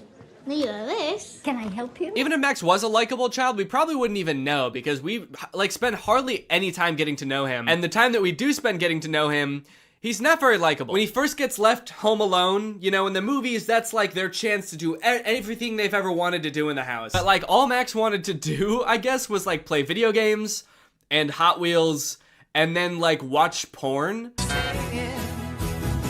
Well played, Mom and Dad. Was he trying to look at porn? We will never know. But I have to assume that that's what they wanted us to think, right? Actually, after watching this movie, I wouldn't be surprised to find out it was something super violent. Working Family Gets a Beating compilation. No one can stop my violent urges now. Damn it. Also, during the big heist when the Mackenzies come to rob Max, he doesn't act like a kid who thinks he's going to be kidnapped should act. He acts creepy. What a kid should do, even if he set up booby traps, he should set all those up and then find a place to hide, right? Get in a box under a box in the basement and just hide there. But not Max, dude. He is sick. Every time the mom gets thrown across the room or a few teeth knocked out, he's always right around the corner giggling. He's been waiting for an excuse to do this, for sure. He has been planning this for longer than it seems, I think. Speaking of which, let's talk about the traps. I think the traps in this movie might be pretty on par with the other Home Alone movies, with the exception of a few particularly grotesque ones. One. And also I think the makeup artist for this movie thought they were doing makeup for a horror movie. At one point, Jeff gets shot in the head with a pool ball because Max has sort of a gun that shoots out pool balls, which I do think would kill someone. But Jeff is just kind of walking around the rest of the scene with a giant ass bump on his head. It is horrific. Why is he doing this to us, Pam? At one point, Pam, sweet Pam, is lit on fire. Okay. This poor mother is set ablaze. She runs to the hose to try to put out the fire and it sprays her. And then for the rest of the movie, she looks insane, dude. At one point, it shows her feet as she's stepping on Legos, her bare feet. And her feet are burnt to a crisp. And the whole time I'm trying to think, what were the writers thinking during this part? You know what, man? This is gonna be even funnier because, because they probably don't have health insurance. So this is probably gonna be even worse for them financially than it is physically. This couple have had the worst week of their life, man. And then they just get beaten up. There's a point where after the mom gets lit on fire, she just lays down in the snow and cries.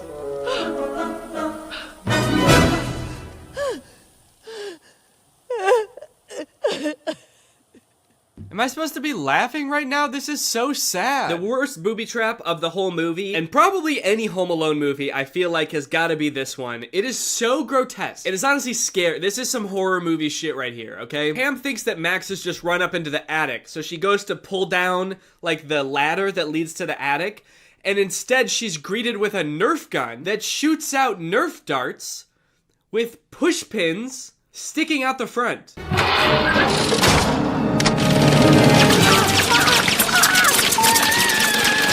And for the rest of the entire booby trap montage, she just has these pushpin Nerf darts sticking out of her face and hands and everywhere. It is so scary. It is nasty. This movie is foul. And I gotta be honest, the whole time, I was not rooting for the kid at all. I was rooting for the couple. I'm not sure if that's how it was supposed to be, but it was not very satisfying, I will say, if it was. Maybe this was the Home Alone movie where they tried to flip it all on their head and be like, let's root for the robbers this time. But we still watched them get their asses handed to them, so I would say that it was not very fun. I especially wasn't rooting for Max the first time I watched this because we're all led to believe that he did steal their doll, their $200,000 doll. It turns out at the end of the movie that he actually didn't steal their doll, and it was all a big misunderstanding. I guess the whole thing could have been avoided if they had just kind of talked it out. But Jeff's nephew had stolen it, I guess. Kind of a weird thing to reveal at the end because it really makes you hate Max, because you're like, this kid stole from church. He also stole this extremely valuable doll from this struggling family. What the hell?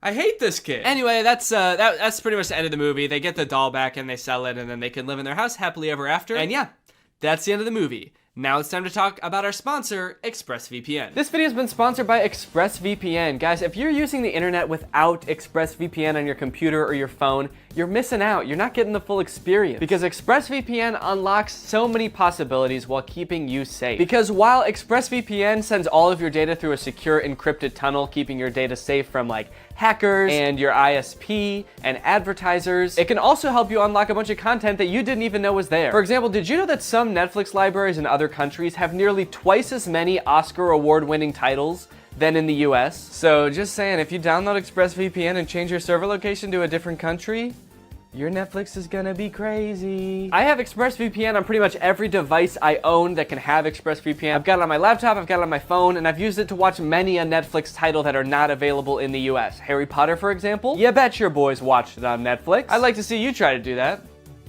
No, really, I would like to see you try to do. I would like to see you go to expressvpn.com/Danny Gonzalez and try to do that right now. Go ahead. Like I said, ExpressVPN also protects you from your internet service provider snooping on you and basically getting to log all your data. But when you encrypt your data and reroute it through ExpressVPN servers, that makes it so they can't do that. Think about it like this. Would you rather trust ExpressVPN, a company who is explicitly trying to protect you, or would you rather just send it through the pipes? Send it through the pipes of the internet service provider that you had no choice but to sign up with because they were the only one in your neighborhood, and so you just had to sign up with them? Who knows what they could be doing? You don't. They're legally allowed to sell your data to other people, so they could be doing anything with that stuff. So if you want to check out ExpressVPN and support my channel, then head on over to expressvpn.com/Danny Gonzalez to find out how you can get 3 months for free. That's expressvpn.com/Danny Gonzalez. The link will be in the description. Go ahead and click that to find out how you can get 3 months for free. Thank you to ExpressVPN for sponsoring this video, and thank you to you guys for checking out ExpressVPN. All right, thank you guys for watching this video. Sorry if it was a little short.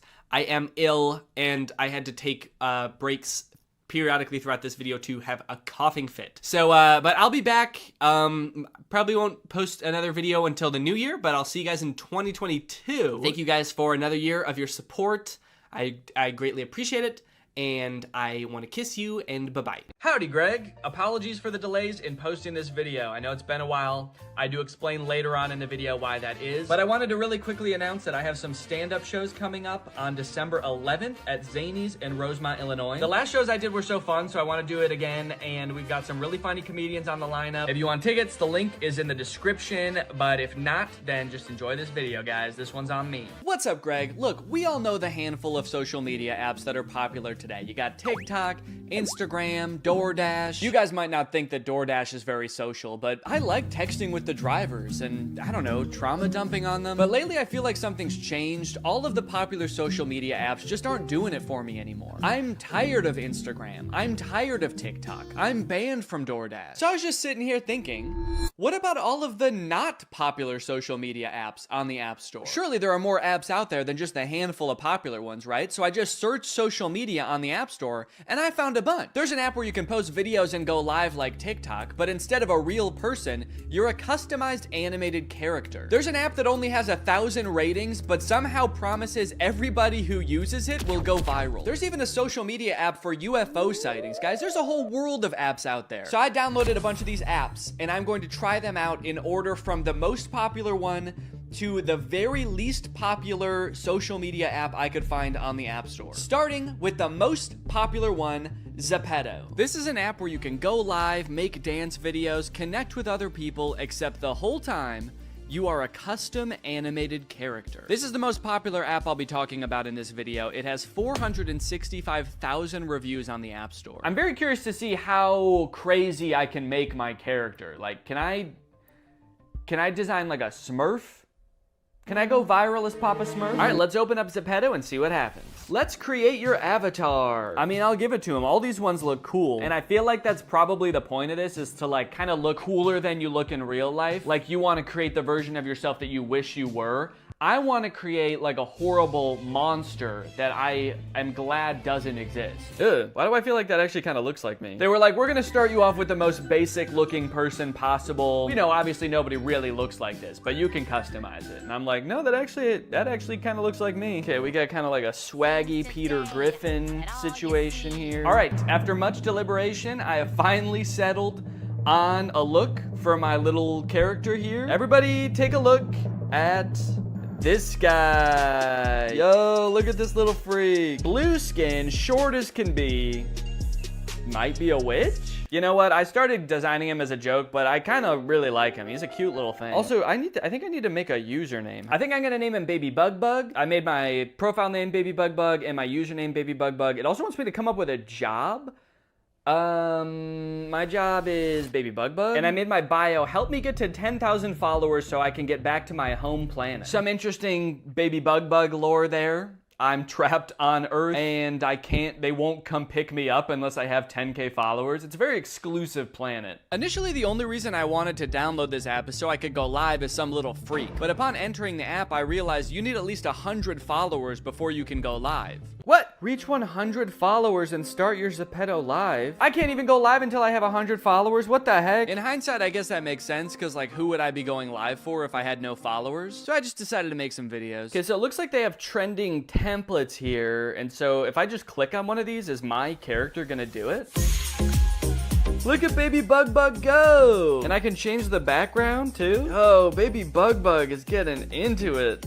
I like it. I must have been really enjoying the experience so far, so much so that I began to identify as Baby Bug Bug. I didn't even realize I was doing it at the time, but I stopped referring to Baby Bug Bug in the third person and started referring to him as me right here. So I got this video of me dancing in a spaceship. I'm gonna caption it, I'm an alien. Follow me so I can get back to my home planet. Done. It does beg the question though, like anybody can go into the app and use that dance and just do it in the blink of an eye. So what incentive is there for anybody to like anything if anybody could have made anything? Like, it's not impressive, it's not that interesting, but I don't know, maybe people on this app are just really supportive and they just like seeing the same video over and over, so we'll see. At the bottom of the app, along with the options to go live and create videos, there's also a world tab. That takes you to a page with a bunch of different rooms and mini games you can join. There's a Squid Game room, there's a K-pop Demon Hunter room, and I guess they're like, are they games or what? Party game? I guess let's go in there. Matching me with a player. Wait, why am I tall all of a sudden? They're matching me with a player, but they made Baby Bug Bug tall. What the F? Okay, oh, it's just a little game, all right. Ah! Did I get shot? Oh! Oh my god, they're gonna kill Baby Bug Bug! Run, Baby Bug Bug! Honestly, that was kind of messed up. I don't like what they did to Baby Bug Bug. They shot him, but even worse, they made him tall. Okay, let's go into M's room. Jump together. This room doesn't exist. Oh. Okay, my bad. It's just that you offered it to me, so kind of seems like that's your problem. Yo, do you want to go into M's room? Yeah, sure, I'd love to. Well, there's no such thing, so why would you want to go in there? Okay, so I'm at a pool. This room seems more chill. Maybe I can go ask these people if they want to follow me. Okay, there's people. Whoa! Oh no! People are talking over here. Hello. Hi. Hi, I'm Baby Bug Bug. Do you need followers? You literally have 0 followers. Yeah, I need followers so I can get back to my home planet. I'm Baby Bug Bug. I'm from a planet where you have to have 10,000 followers, otherwise they kick you out and make you go to a different planet, so. Hold on, let me just be a demon thing that my cousin wants me to beat 3 seconds. Hold on. You gotta be a demon for a second? Is that what you said? Yeah, because I'm a demon boy. That's alright, man. I go demon mode sometimes too. Oh my god, no, literally, I'm a demon. I'm a literal demon. Yeah, me too, man. I metaphorically am a demon sometimes too. Oh! Ah! Ah! Ah! It's a demon! So I want to try to get like 100 followers so I can go live. Do you know how what's the best way to do that? I got 103K followers on here. You have 103K? So do you get followers by like posting videos, or like what do you do? Or you just like meet people? By being who I am. I get followers by becoming everybody's friend. Yeah, I mean, you are pretty friendly. I'll give you that. You're the friendliest demon I've ever met. All right, well, I guess I'm gonna keep exploring. Thank you guys for the advice, and thank you for being so friendly. Well, those kids were super nice. I can't believe that kid has 100,000 followers just from like hanging out with people. What the heck? Okay, great. I have 3 followers now. So pretty close to the 100 I need. None of them have watched my video. That's cool. And unfortunately, the players in the next room I went to were much less friendly. Whoa, what's going on, guys? What up? I'm Baby Bug Bug. I'm an alien. I'm a baby alien. Yeah, I'm gonna follow everybody in here. If y'all want to follow me back. Anybody think that's cool? What? Wait, who nicknamed me Butt? Who gave me that nickname Butt? Whoever did it, I think they left. That's not very swaggy of you guys. The next day, I decided to check out some live streams on the app, which mostly consisted of completely silent gift battles. Is there audio in this live stream? Man, I don't understand what's going on at all in this. There's no audio. And everybody in the comments is just begging for follows. Follow for follow. Follow for follow. Hey, can you guys follow me?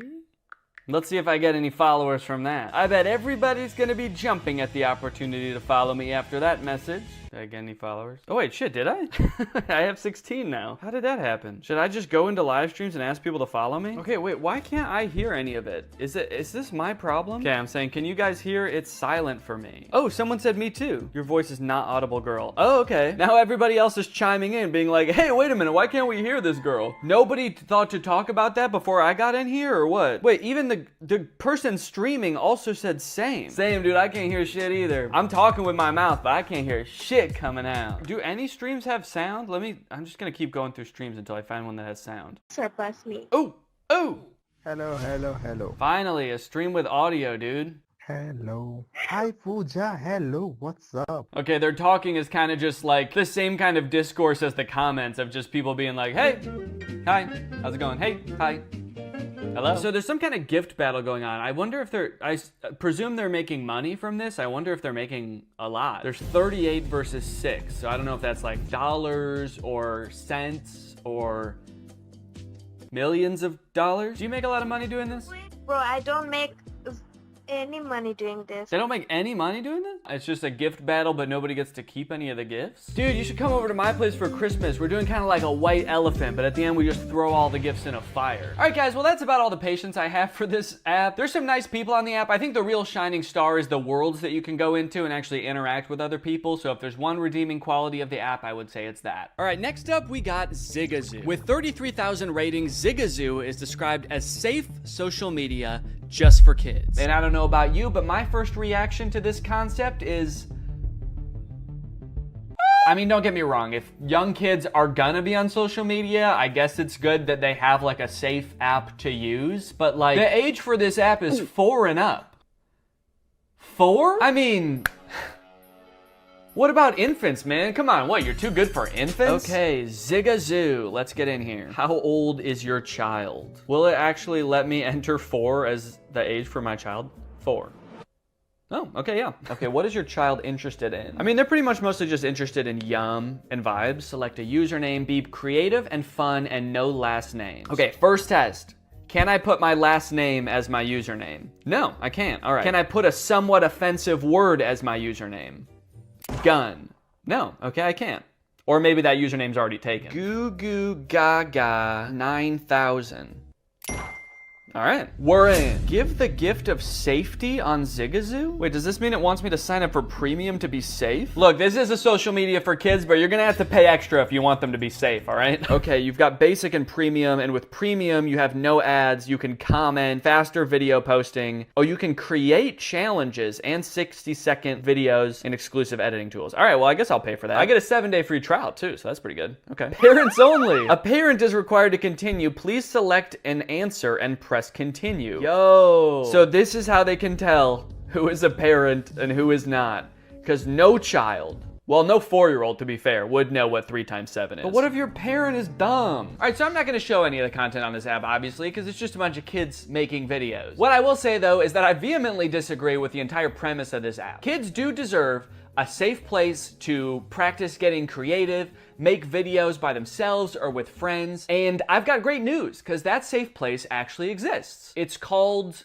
in real life, with their friends and their family. Why do kids need to be posting videos into the ether for strangers to see and judge them at all? Kids have a hard time navigating the opinions of their direct peers in their own community. Do we need to expose them to everybody in the whole world? Do we need kids to learn at a young age what it feels like to get 0 likes on a post that they worked really hard on? Anyways, I wouldn't download this app for my kids. Also, the app makes my phone like boiling hot, so all in all, I just cannot recommend it.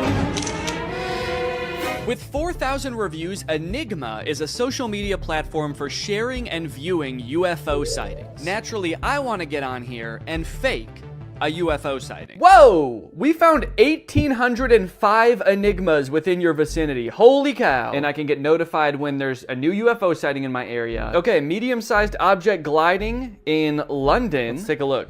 Let's see what we think. Yeah, I'm gonna say that is 1,000% an airplane, right? Yeah, that's just a plane. The top comment is an airport nearby. The person who posted said, yeah, I think so. You can check, there's London City Airport nearby. That looks like a plastic bag to me. What the hell is that? It's a plane. Got another one in London. Large silver disc flying away. Okay, let's see. Ooh, okay, this one is interesting. Look at this. There is a plane in the sky. You can see that in the background. But then there's also a large silver disc. Let's see. Large silver disc flying away. Curiously, it does seem to be moving at the exact same speed as the plane. Maybe it's running away from the plane. It's an alien who came down to Earth and it's like looking around from the sky and then a plane comes from behind and is like, oh, what the fuck is that? Ah! You can see the string on the balloon, for God's sake. Come on, people. This is not a UAP or drone. Oh.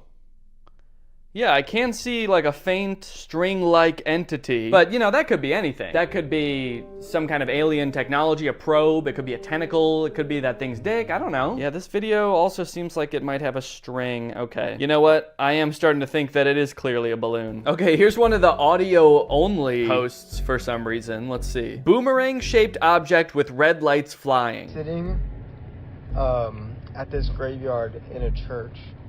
And I'm staring at the sky, watching the stars, and I'm with 2 of my friends, or one is my brother, one is my friend. 2 of my friends, or actually one of them I fucking hate, he's just my brother, and the other one is my friend. The other one's cool as hell. And we see this boomerang-shaped UFO. Okay.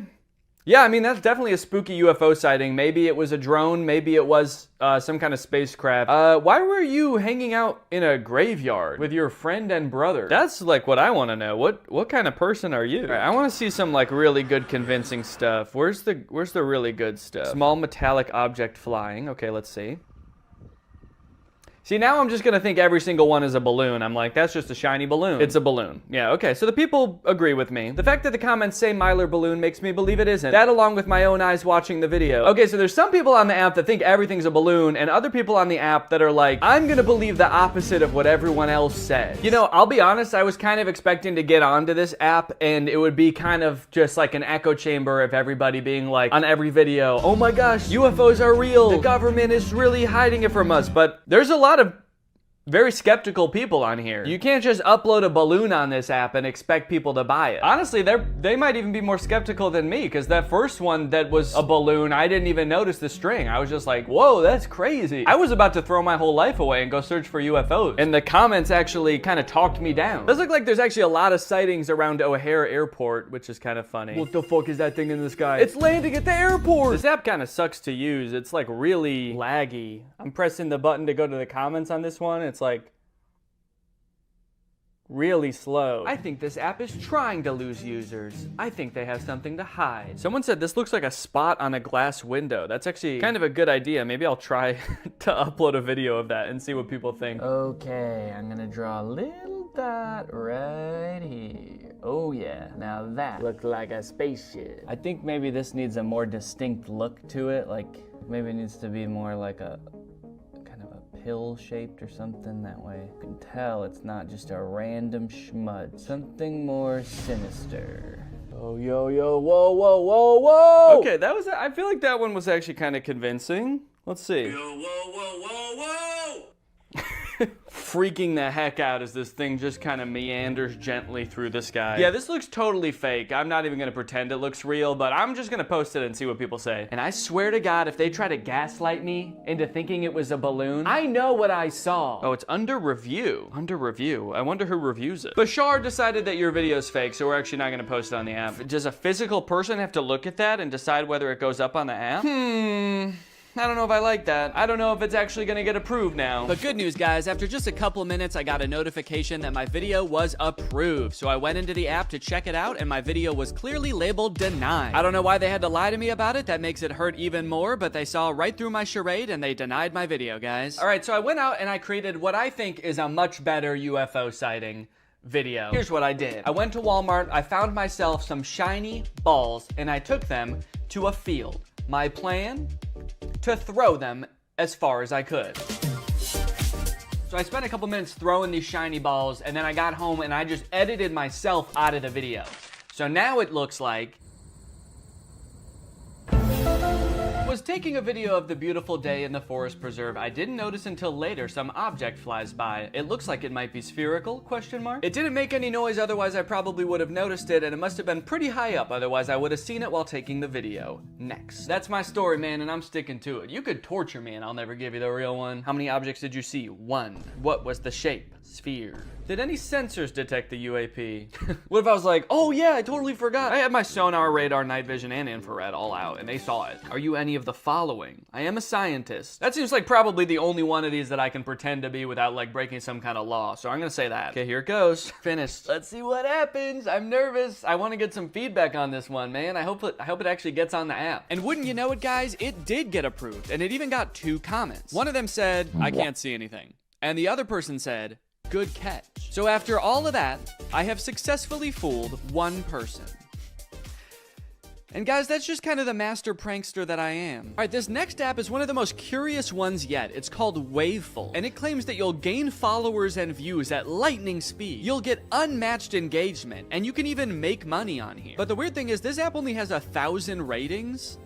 So like, where are these followers gonna come from? I mean, I guess maybe there are millions, even tens of millions of people using this app, but they're all so freaking famous now, they don't even have time to leave a review. Finally, an app where I can break through the noise and become the influencer I was born to be. And everyone else on the app is gonna be breaking through the noise too. It's almost like there's gonna be a new noise of people breaking through the noise. Well guys, take a good look, cause this is the last time you're gonna see me before I become famous beyond my wildest dreams on the Waveful app. My plan is to just make a bunch of garbage content and then make a bunch of money. Okay, it wants me to add a profile picture and a username. Well, I haven't decided on what kind of art I'm making, so I kind of just have to pick like a general name that could be cool for any genre of content. So I'm gonna go with something versatile like Swaggy Jason. I'm gonna save the profile picture for later. I'm not ready to do that yet. Just picture like a guy named Jason, but swaggy. Waveful would like to send you notifications. Actually, I don't know if I want to allow that. If I'm to believe the description of this app, it's gonna send me way too too many notifications. Just millions of followers a second. Okay, select your interests. Fun is the first interest it lists. Nah, I'm not actually really interested in fun. Pretty overrated if I'm being honest. Do they have sadness and boredom on here actually? Swaggy Jason is gonna be interested in authenticity, just the concept of hobbies. No hobby in particular. When people ask Swaggy Jason, what are your hobbies? He says, my hobbies are interests. And then they say, okay, what are your interests? And he says, I'm pretty interested in hobbies. Create your first post. Select an island to add to your first post. Other members will be able to see it and welcome you. I have to create a first post right away? No, it's like if you want to be a part of this app, you have to post right now. And what does this even mean? Select an island to add to your first post. I'm guessing these are kind of like hashtags, or are these like subreddits? Kind of? Music and video. Okay, let's just do music and videos. Okay, so there's also a media gallery, so I can choose other people's images to upload. Are these all AI images as well? They kind of look like it. Man, this really does make being a creator easy. I can just post somebody else's image. Still can't tell if that's AI. And I can caption it. Whoa! It'll suggest a caption for you too? Sunshine and puppy dust. Who needs a cleaning service when you have this much cuteness? Okay, so I can just steal an image, auto-generate a caption, and post it and become insanely famous. I think Swaggy Jason's liking this app already. Okay, I posted it. So here is my image, and let's see. It already has 4 views? Guys, it's been like 20 seconds and this already has 4 views from people I don't. Wait, why is my name Danny on here? I didn't approve that. Excuse me. It never even asked me my name. Get that out of here, dude. I'm Swaggy Jason. Okay, now my post has 6 views already. That's crazy. Now it's got 7 views, 8 views. Holy cow, dude. Me and this puppy are going to the moon, baby. 12, 13. Holy cow, dude. We're going viral. Look at this. What? How is it doing that? I already have a follower. All right, let's check out some of the content people post on this app. I'm curious what else is going viral on here. Just a video of a barbecue happening. Just a bunch of cooked meats. That's cool. 49 likes. A picture of roses. 257 likes. What are the comments on this? Beautiful roses. Nice roses. Absolutely beautiful. Absolutely beautiful. Just a picture of these 2 ladies. 113 likes. Okay, so a picture of roses had 200 likes. A picture of 2 women just standing there had 100 likes. Video of beautiful guitar playing had 28 likes. I'm not sure if I understand this app. Ooh, Ruby Doobie is now live in Pirates Cove. Let's go join. You guys want to get 100 followers a day? Hey, go into lives like this. Super like these lives. People will see that you did it and they will follow you. What is a super like? This guy is on live right now just telling everybody to go buy super likes and that will make you famous. So everybody in the comments are talking about super likes too. If you super like me, I will super like you back. Let's see who gives me super likes. It also sounds like everyone wants super likes from this guy in particular. He's acting like he's talking to like thousands of people. I just looked, there's 20 people in here. He's like, all of you won't stop begging me for super likes. It's too much. Leave me alone. There's like a dozen people in here just like, all right, man, sorry. Not trying to drive you insane. He is shaking this juice, man. I think it's shaken up by now. Okay, so it looks like you can give regular likes, and then over here on the other side, there's super likes. And in order to do that, you have to buy them. And then I'm assuming since super likes cost money, if you send them to somebody, they get a cut of the revenue from that super like, and that's how you make money on this app. So it seems like just from my limited experience on this app, everybody is kind of trying to trick everyone else to send them super likes. Like that guy in the live stream was like, guys, if you want me to give you a super like, all you gotta do is give me super likes, all right? Why would I give you a super like when you haven't even given me 10 super likes yet? Dude, my video already has 300 views and 24 likes. People are loving this dog.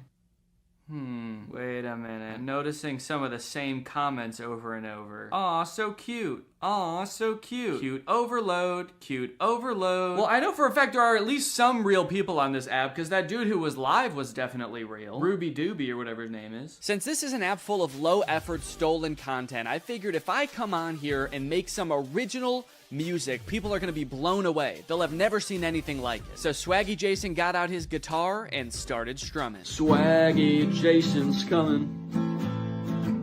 I heard him knock on the door. Swaggy Jason's coming. He's gonna swag on the floor. Yeah, well, hope that captivates some people and gets their attention, and we'll see how that does. Swaggy Jason's coming.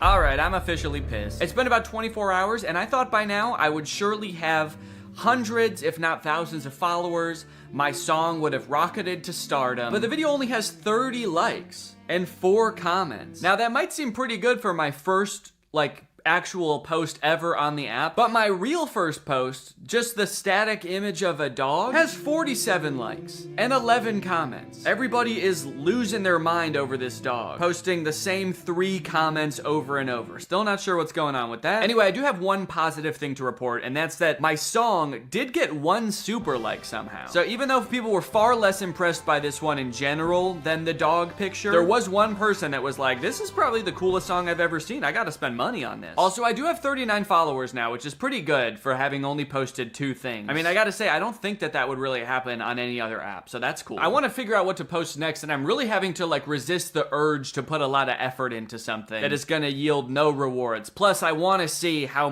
famous I can get by putting in the bare minimum amount of effort. Maybe if I go into the music category, I can look at what else is popping off in here. What kind of content on here is getting super likes? Okay, man, what? This dude just posted a static image of his face, and he got more likes than me. Everybody's saying he took a great photo. Okay, I've got this picture of my face, but I'm gonna edit a little bit before I post it. That way I'm not so immediately recognizable. So let me just do that real quick. Okay, I made a nice selfie of swaggy Jason enjoying the sunset. I guess I didn't really disguise myself that heavily. You can still pretty much tell that that's me, but I gave myself a cool little original hairstyle, and I made my eyes green. So let's go ahead and see if that gets any super likes, I guess. Let's see what happens if I suggest a caption for this photo. Is it gonna know what I'm... Oh, feeling devilishly handsome today. What do you think of my new do? Okay, so yeah, I guess it uses AI to suggest a caption, and it knows that my hair is ridiculous looking. I'm gonna change this to feeling devilishly swaggy today. Oh, you know what? I should make that my profile picture too.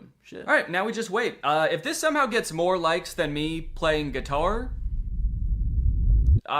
I'm gonna flip. I mean, I don't really know what I'll do. I guess I'll just delete the app and never think about it again. Oh, did it say devilishly handsome because my hair looks like horns? The AI was like, this might be Satan, actually. So from what I can tell, this music and videos island, which is basically like a subreddit, I think, is one of the most popular ones on the app. It's got 1,000 members. In this island, you can look at all posts, or you can look at best posts, which I assume are like the most liked ones in the island. And this one has 489 likes. It's a golden retriever's 15-year birthday. Doesn't seem like it has anything to do with music, really. Okay, look at this dude, Blamore the Ambassador.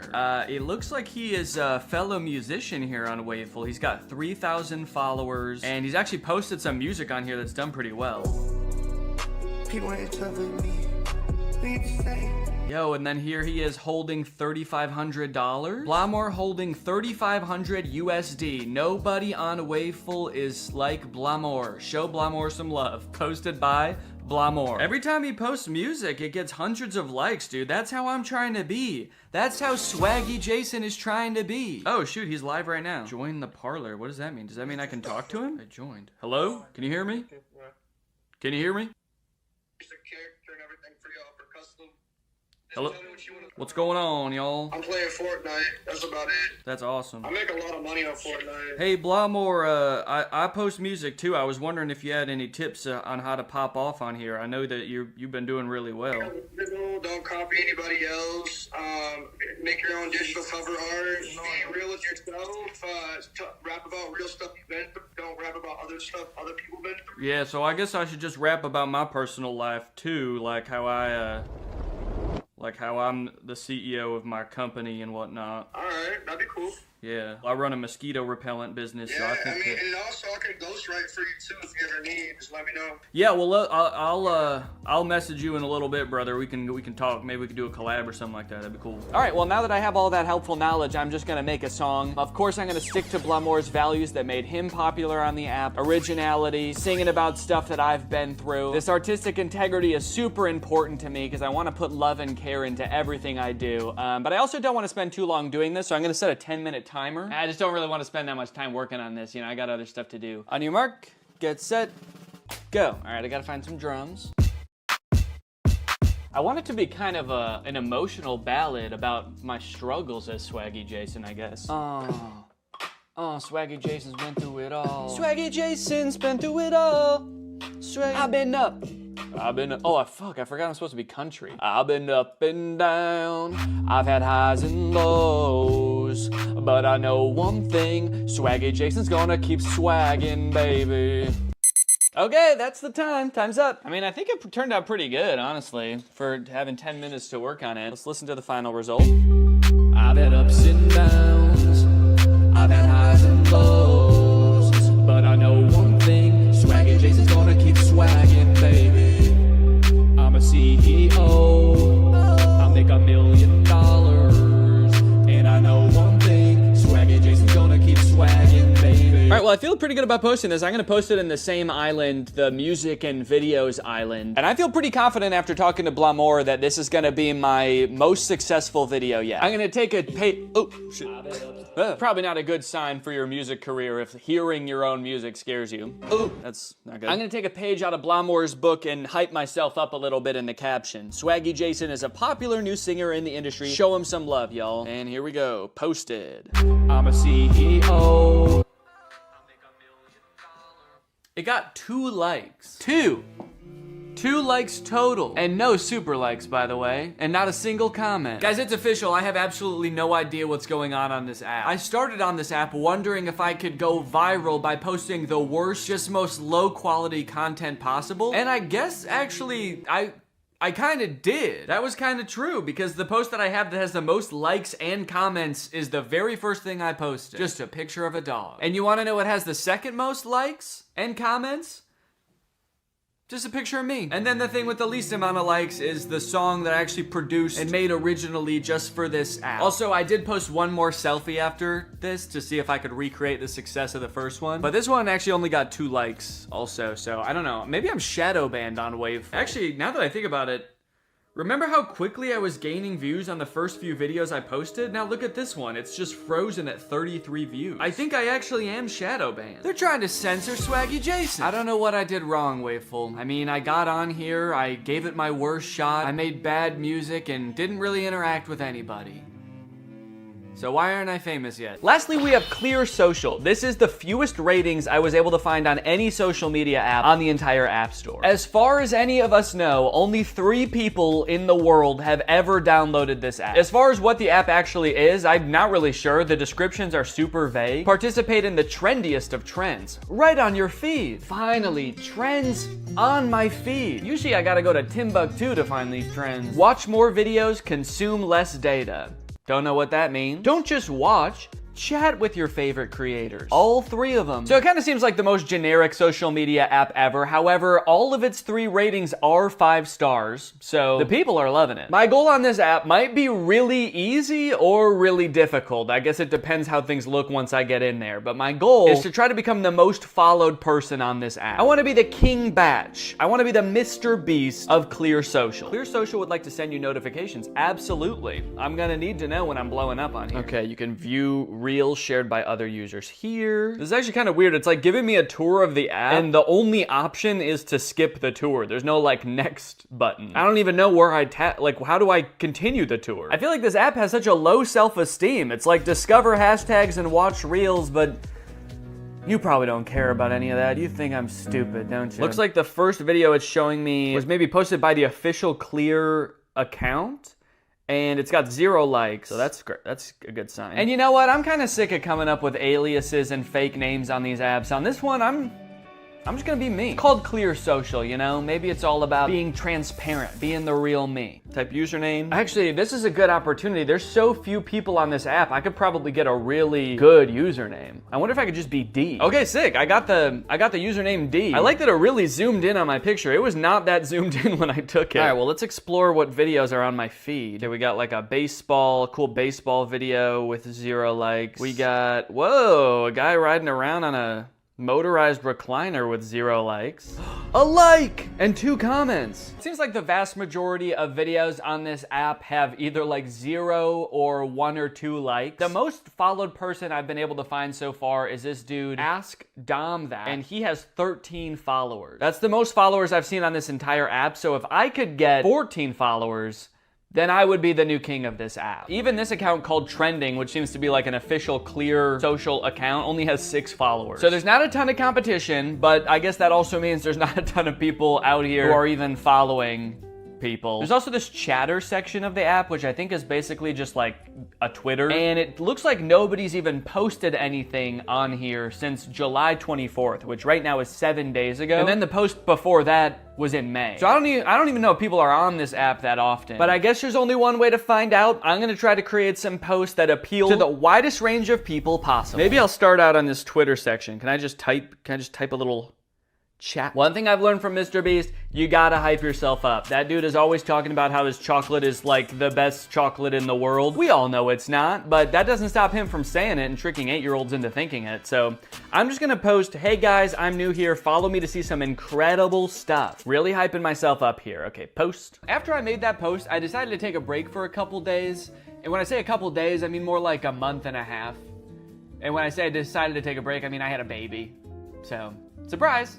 I have 2 kids now. So I've been pretty dad-pilled the last month, not really thinking much about Clear Social. I decided to open it up for the first time today to the bitter realization that that post did not really work at all. I still only have 4 followers after all that time. So right now I'm just kind of pissed off because it's like I had that whole month, and what do I have to show for it outside of a beautiful new life entering the world? Anyway, it was time to get back into Clear Social, so I came in today with a plan. My plan to become the most followed person on Clear. There's not many people who are active on Clear. In fact, since I made that post, there have only been 6 different posts in the chatter tab, and 5 of those have been from the same person. So it kind of seemed like it was gonna be a challenge to even find active people to follow me. So what I did was make a video where I said I would be following back anybody who followed me. I posted that video, it got 0 views. Time for plan B. My second idea was to just start following a bunch of people in hopes that they would follow me back. So I scrolled down my For You page, and every video I saw, I followed the person who made it. I went to the list of people following them, and I followed all of them. Then I went to each one of those people, and all the people following them, I followed them. To the point where I think I actually am now following every single person on this app. I'm following 55 people, and I think that's everybody who's ever had any kind of interaction on this app. I followed every commenter, every follower, every poster. So if I wasn't gonna become the most followed person on the app, I will at least become the most following person on this app. And you know what? My plan kind of worked because I gained 1 follower. So now I have 5. It made me wonder, like, who are these people? How did they discover this app? This is at the very depths of the App Store. Like, I would never have heard of this app if I wasn't searching for the least popular social media app.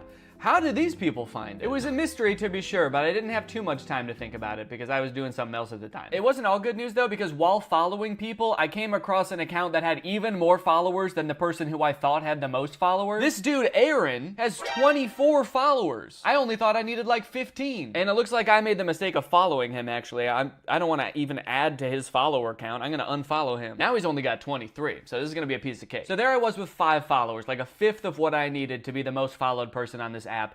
And I was running out of hope, but I did have one more idea. What if I just make 20 accounts, 20 fake accounts, and follow myself using all the accounts? So yeah, I did. I spent like an hour just creating fake accounts, and you can see them now in my following list. Danny fake account 1, Danny's fake account 2, Danny's fake account 3, Danny's fake account 4. I was having a blast. You can tell, you can even see in the profile picture, I was having a lot of fun at first.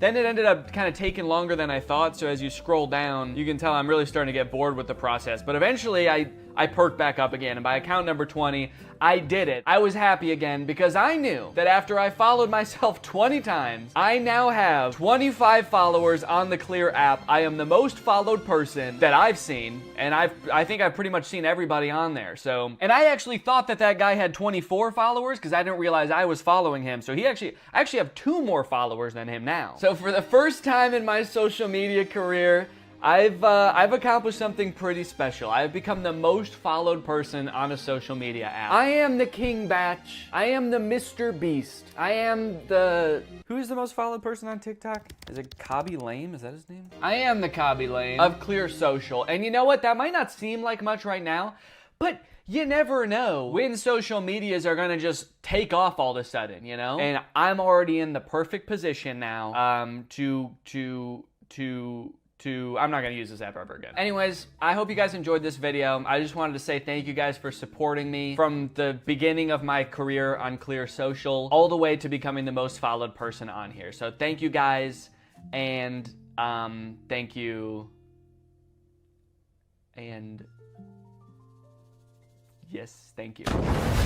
I've had ups and downs, I've had highs and lows, but I know one thing, Swagger Jason's gonna keep swagging, baby.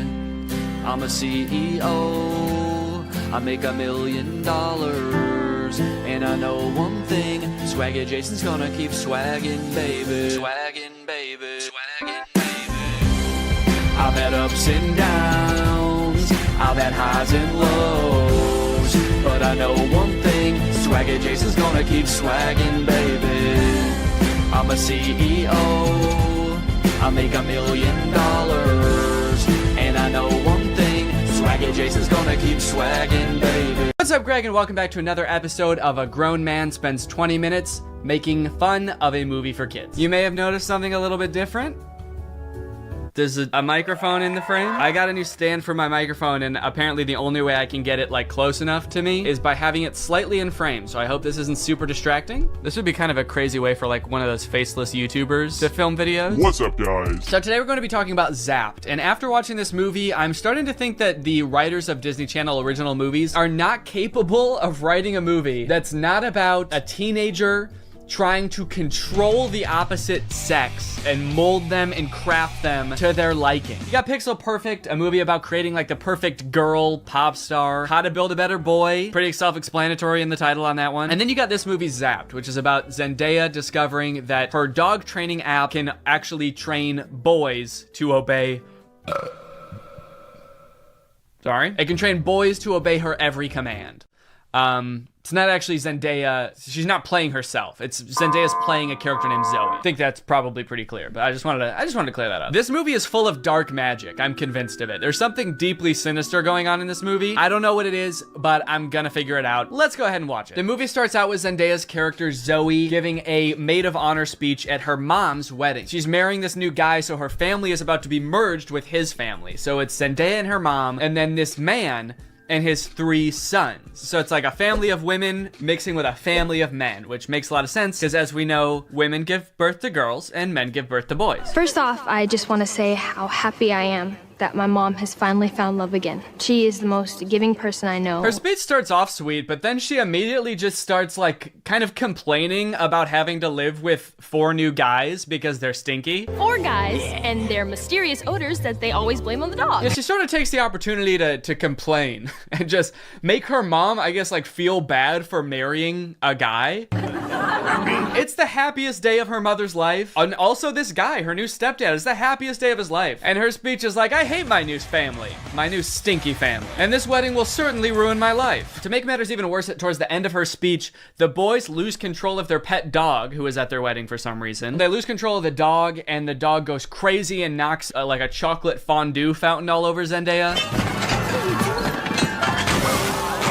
And at this moment, I couldn't help but remember that Zendaya's character in Euphoria is supposed to be the same age as Zendaya's character in this movie, and their lives are drastically different. Throughout this movie, you will find that the characters are like super weird. They're like caricatures of people that don't exist in real life. And to show how much it's gonna suck really living with the boys, the writers of this movie decided to have the next day start with Zendaya's new stepdad screaming in the hallways, getting everybody ready for school. But then when he sees Zendaya come out of her room, he like doesn't know how to talk to her. Hey, what sport? I mean, hi girl. Hi girl. It's like, dude, you're 50. Have you never talked to a girl before? The movie then establishes why each one of the new guys that she lives with is like gross in some way. One of her little brothers is really messy. The other one's always like cooking gross stuff. Which is like a weird character trait. I get the messy younger brother, but like the gross cooking younger brother, is that a thing? Is that something I'm supposed to be able to relate to? And then the oldest of the brothers is like always frantically running around. He's like always late for something. He's really scatterbrained. My pants. Where are my pants? Where are my pants? Where are my pants? Okay, excuse me, can we just establish a few ground rules here? You're not wearing pants. Please stay out of my personal space bubble. Look, Zoe, I have morning basketball practice and then a players meeting and then a captain's meeting and then even more practicing. Kind of weird to respond to a request about like not invading my personal space when you're not wearing pants by saying like, but Zoe, I've got basketball practice. Like he fully like bumps his butt on her while getting ready in his underwear. And she's like, can you not do that? And he's like, sorry, sometimes when you're busy, you just gotta rub up on your stepsis in your underwear. What don't you get? I'm in many extracurricular clubs, okay? Along with moving into a new house with all these boys, she also starts attending her new school, which is the school that her brother goes to. And you know how in Disney movies, there's always like the distinct cliques, like there's the popular crowd and then there's like the stoners, but they never say stoners in the Disney movie. They're just kind of like, these are like the kids who wear jean jackets. This movie has the most insane high school posses ever. You got the skateboard boys. Okay, that's pretty normal. The next group she sees are the shirtless workout boys. And then just the straight up stinky boys, where the only like defining characteristic is that they're dirty, flea-ridden, smelly boys. You can hear like flies flying around them. What clique is this supposed to be in high school? And then there's the popular group, one of whom is also pretty stinky himself, actually. The Tripster? The Tripathon? It's me. I'm Trip. Oh. Bart Bomb. Oh. The movie sort of writes this off as like, well, this is just something boys do, you know? New school, you gotta kind of accept what boys come with it, you know? Boys will be boys. No, that is actually not what boys do. That is something that just one very specific boy does. It's me. I'm Trip. And he needs to be stopped. I cannot remember a single moment in high school where a boy walked up to a girl, let alone like the new girl who's already like scared and doesn't know anyone and is like, hey, I'm gonna fart in your face now. Welcome to the school, smell my ass. But it's not all bad though. She does make a friend on her very first day. And in typical Disney Channel movie fashion, she is wearing a fedora. Every Disney Channel movie has to have a token fedora blazer wearing character. But the boys here are cute, aren't they? All of them. I think we have the highest percentage of cute boys in the entire greater Westlake area. Unlike Zoe though, she actually kind of likes the boys at the school. She's like, sure, they may have their flaws, but they're pretty cute. Wow, you seem a little... Oh, boy crazy? Yeah, that's the official diagnosis. Hold up, this girl has a picture of a boy that goes to her school in her locker? Is that a thing? I remember in like middle school, girls would have pictures of like celebrity boys in their locker. Imagine seeing a picture of you in somebody else's locker. I'd feel like I was being hunted. It's weird to have his picture in your locker. It's even weirder in the movie when we find out that she also actually has pictures of him printed out on her pillows in her bed. Gulp. That's scary. Imagine if they start dating, she's like FaceTiming him in bed, and she like accidentally tilts the camera a little bit to the side, and he just sees his own face next to her. Wait, what was that? Is that me? Of course, Zoe does have a love interest in this movie, and he is introduced early on. It's this guy.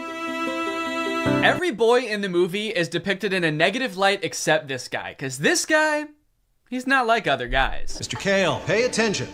There will be a quiz on the praying mantis. Sphodromantis viridis, carnivorous member of the phylum Arthropoda, class Insecta. Wow, he really is different than all the other guys. He knows about praying mantises. Most guys around this school don't know shit about bugs. Yeah, the movie really seems to depict this guy as like the way that guys should be. Guys shouldn't be stinky and messy, okay? Guys should wear beanie and sunglasses and know shit about bugs and be 35. I know I talk about this in like every Disney Channel original movie video that I make, but this guy literally looks like he's 30. Maybe he was held back for being too cool or not not being stinky enough. That seems to be a requirement at the school. He went on stage to accept his diploma and they shook his hand and they were like, wait a minute, why isn't your hand sticky? Actually, there's no flies flying around you. Get out of here, dude. Back to freshman year. No wonder you do the silent lone wolf sunglass rebel thing. Oh, it's pancake mishap this morning. No, I'm not looking at that. Okay, well then what are you looking at? I'm looking at you. Creepy. Stops in the middle of the hallway just to stare her down. I think I've got you figured out. Oh, really? Mm-hmm. Yeah, I don't know, man. This just comes off as creepy to me. I guess this is supposed to be romantic, but it's not really romantic to me. Just scary. I can see inside you. Another one of the plot lines in this movie is that Zoe wants to join the dance team, but the girl who runs the dance team is like the popular mean girl. She doesn't want Zoe on the dance team because she's too good at dancing and it's gonna make her look bad or something. Anyway, by now you're probably wondering, when the frick does this app thing happen, right? When the frick does Zoe discover that the dog training app works on boys? Well, at first, it doesn't. Zoe's just trying to train the family dog because it's all just like the rest of the boys in the house. It's stinky. Gross. And it like destroys her room and shit. Breaks this thing that her dad gave to her. She downloads this app called Listen and Obey, which is kind of an ominous sounding app. Sit.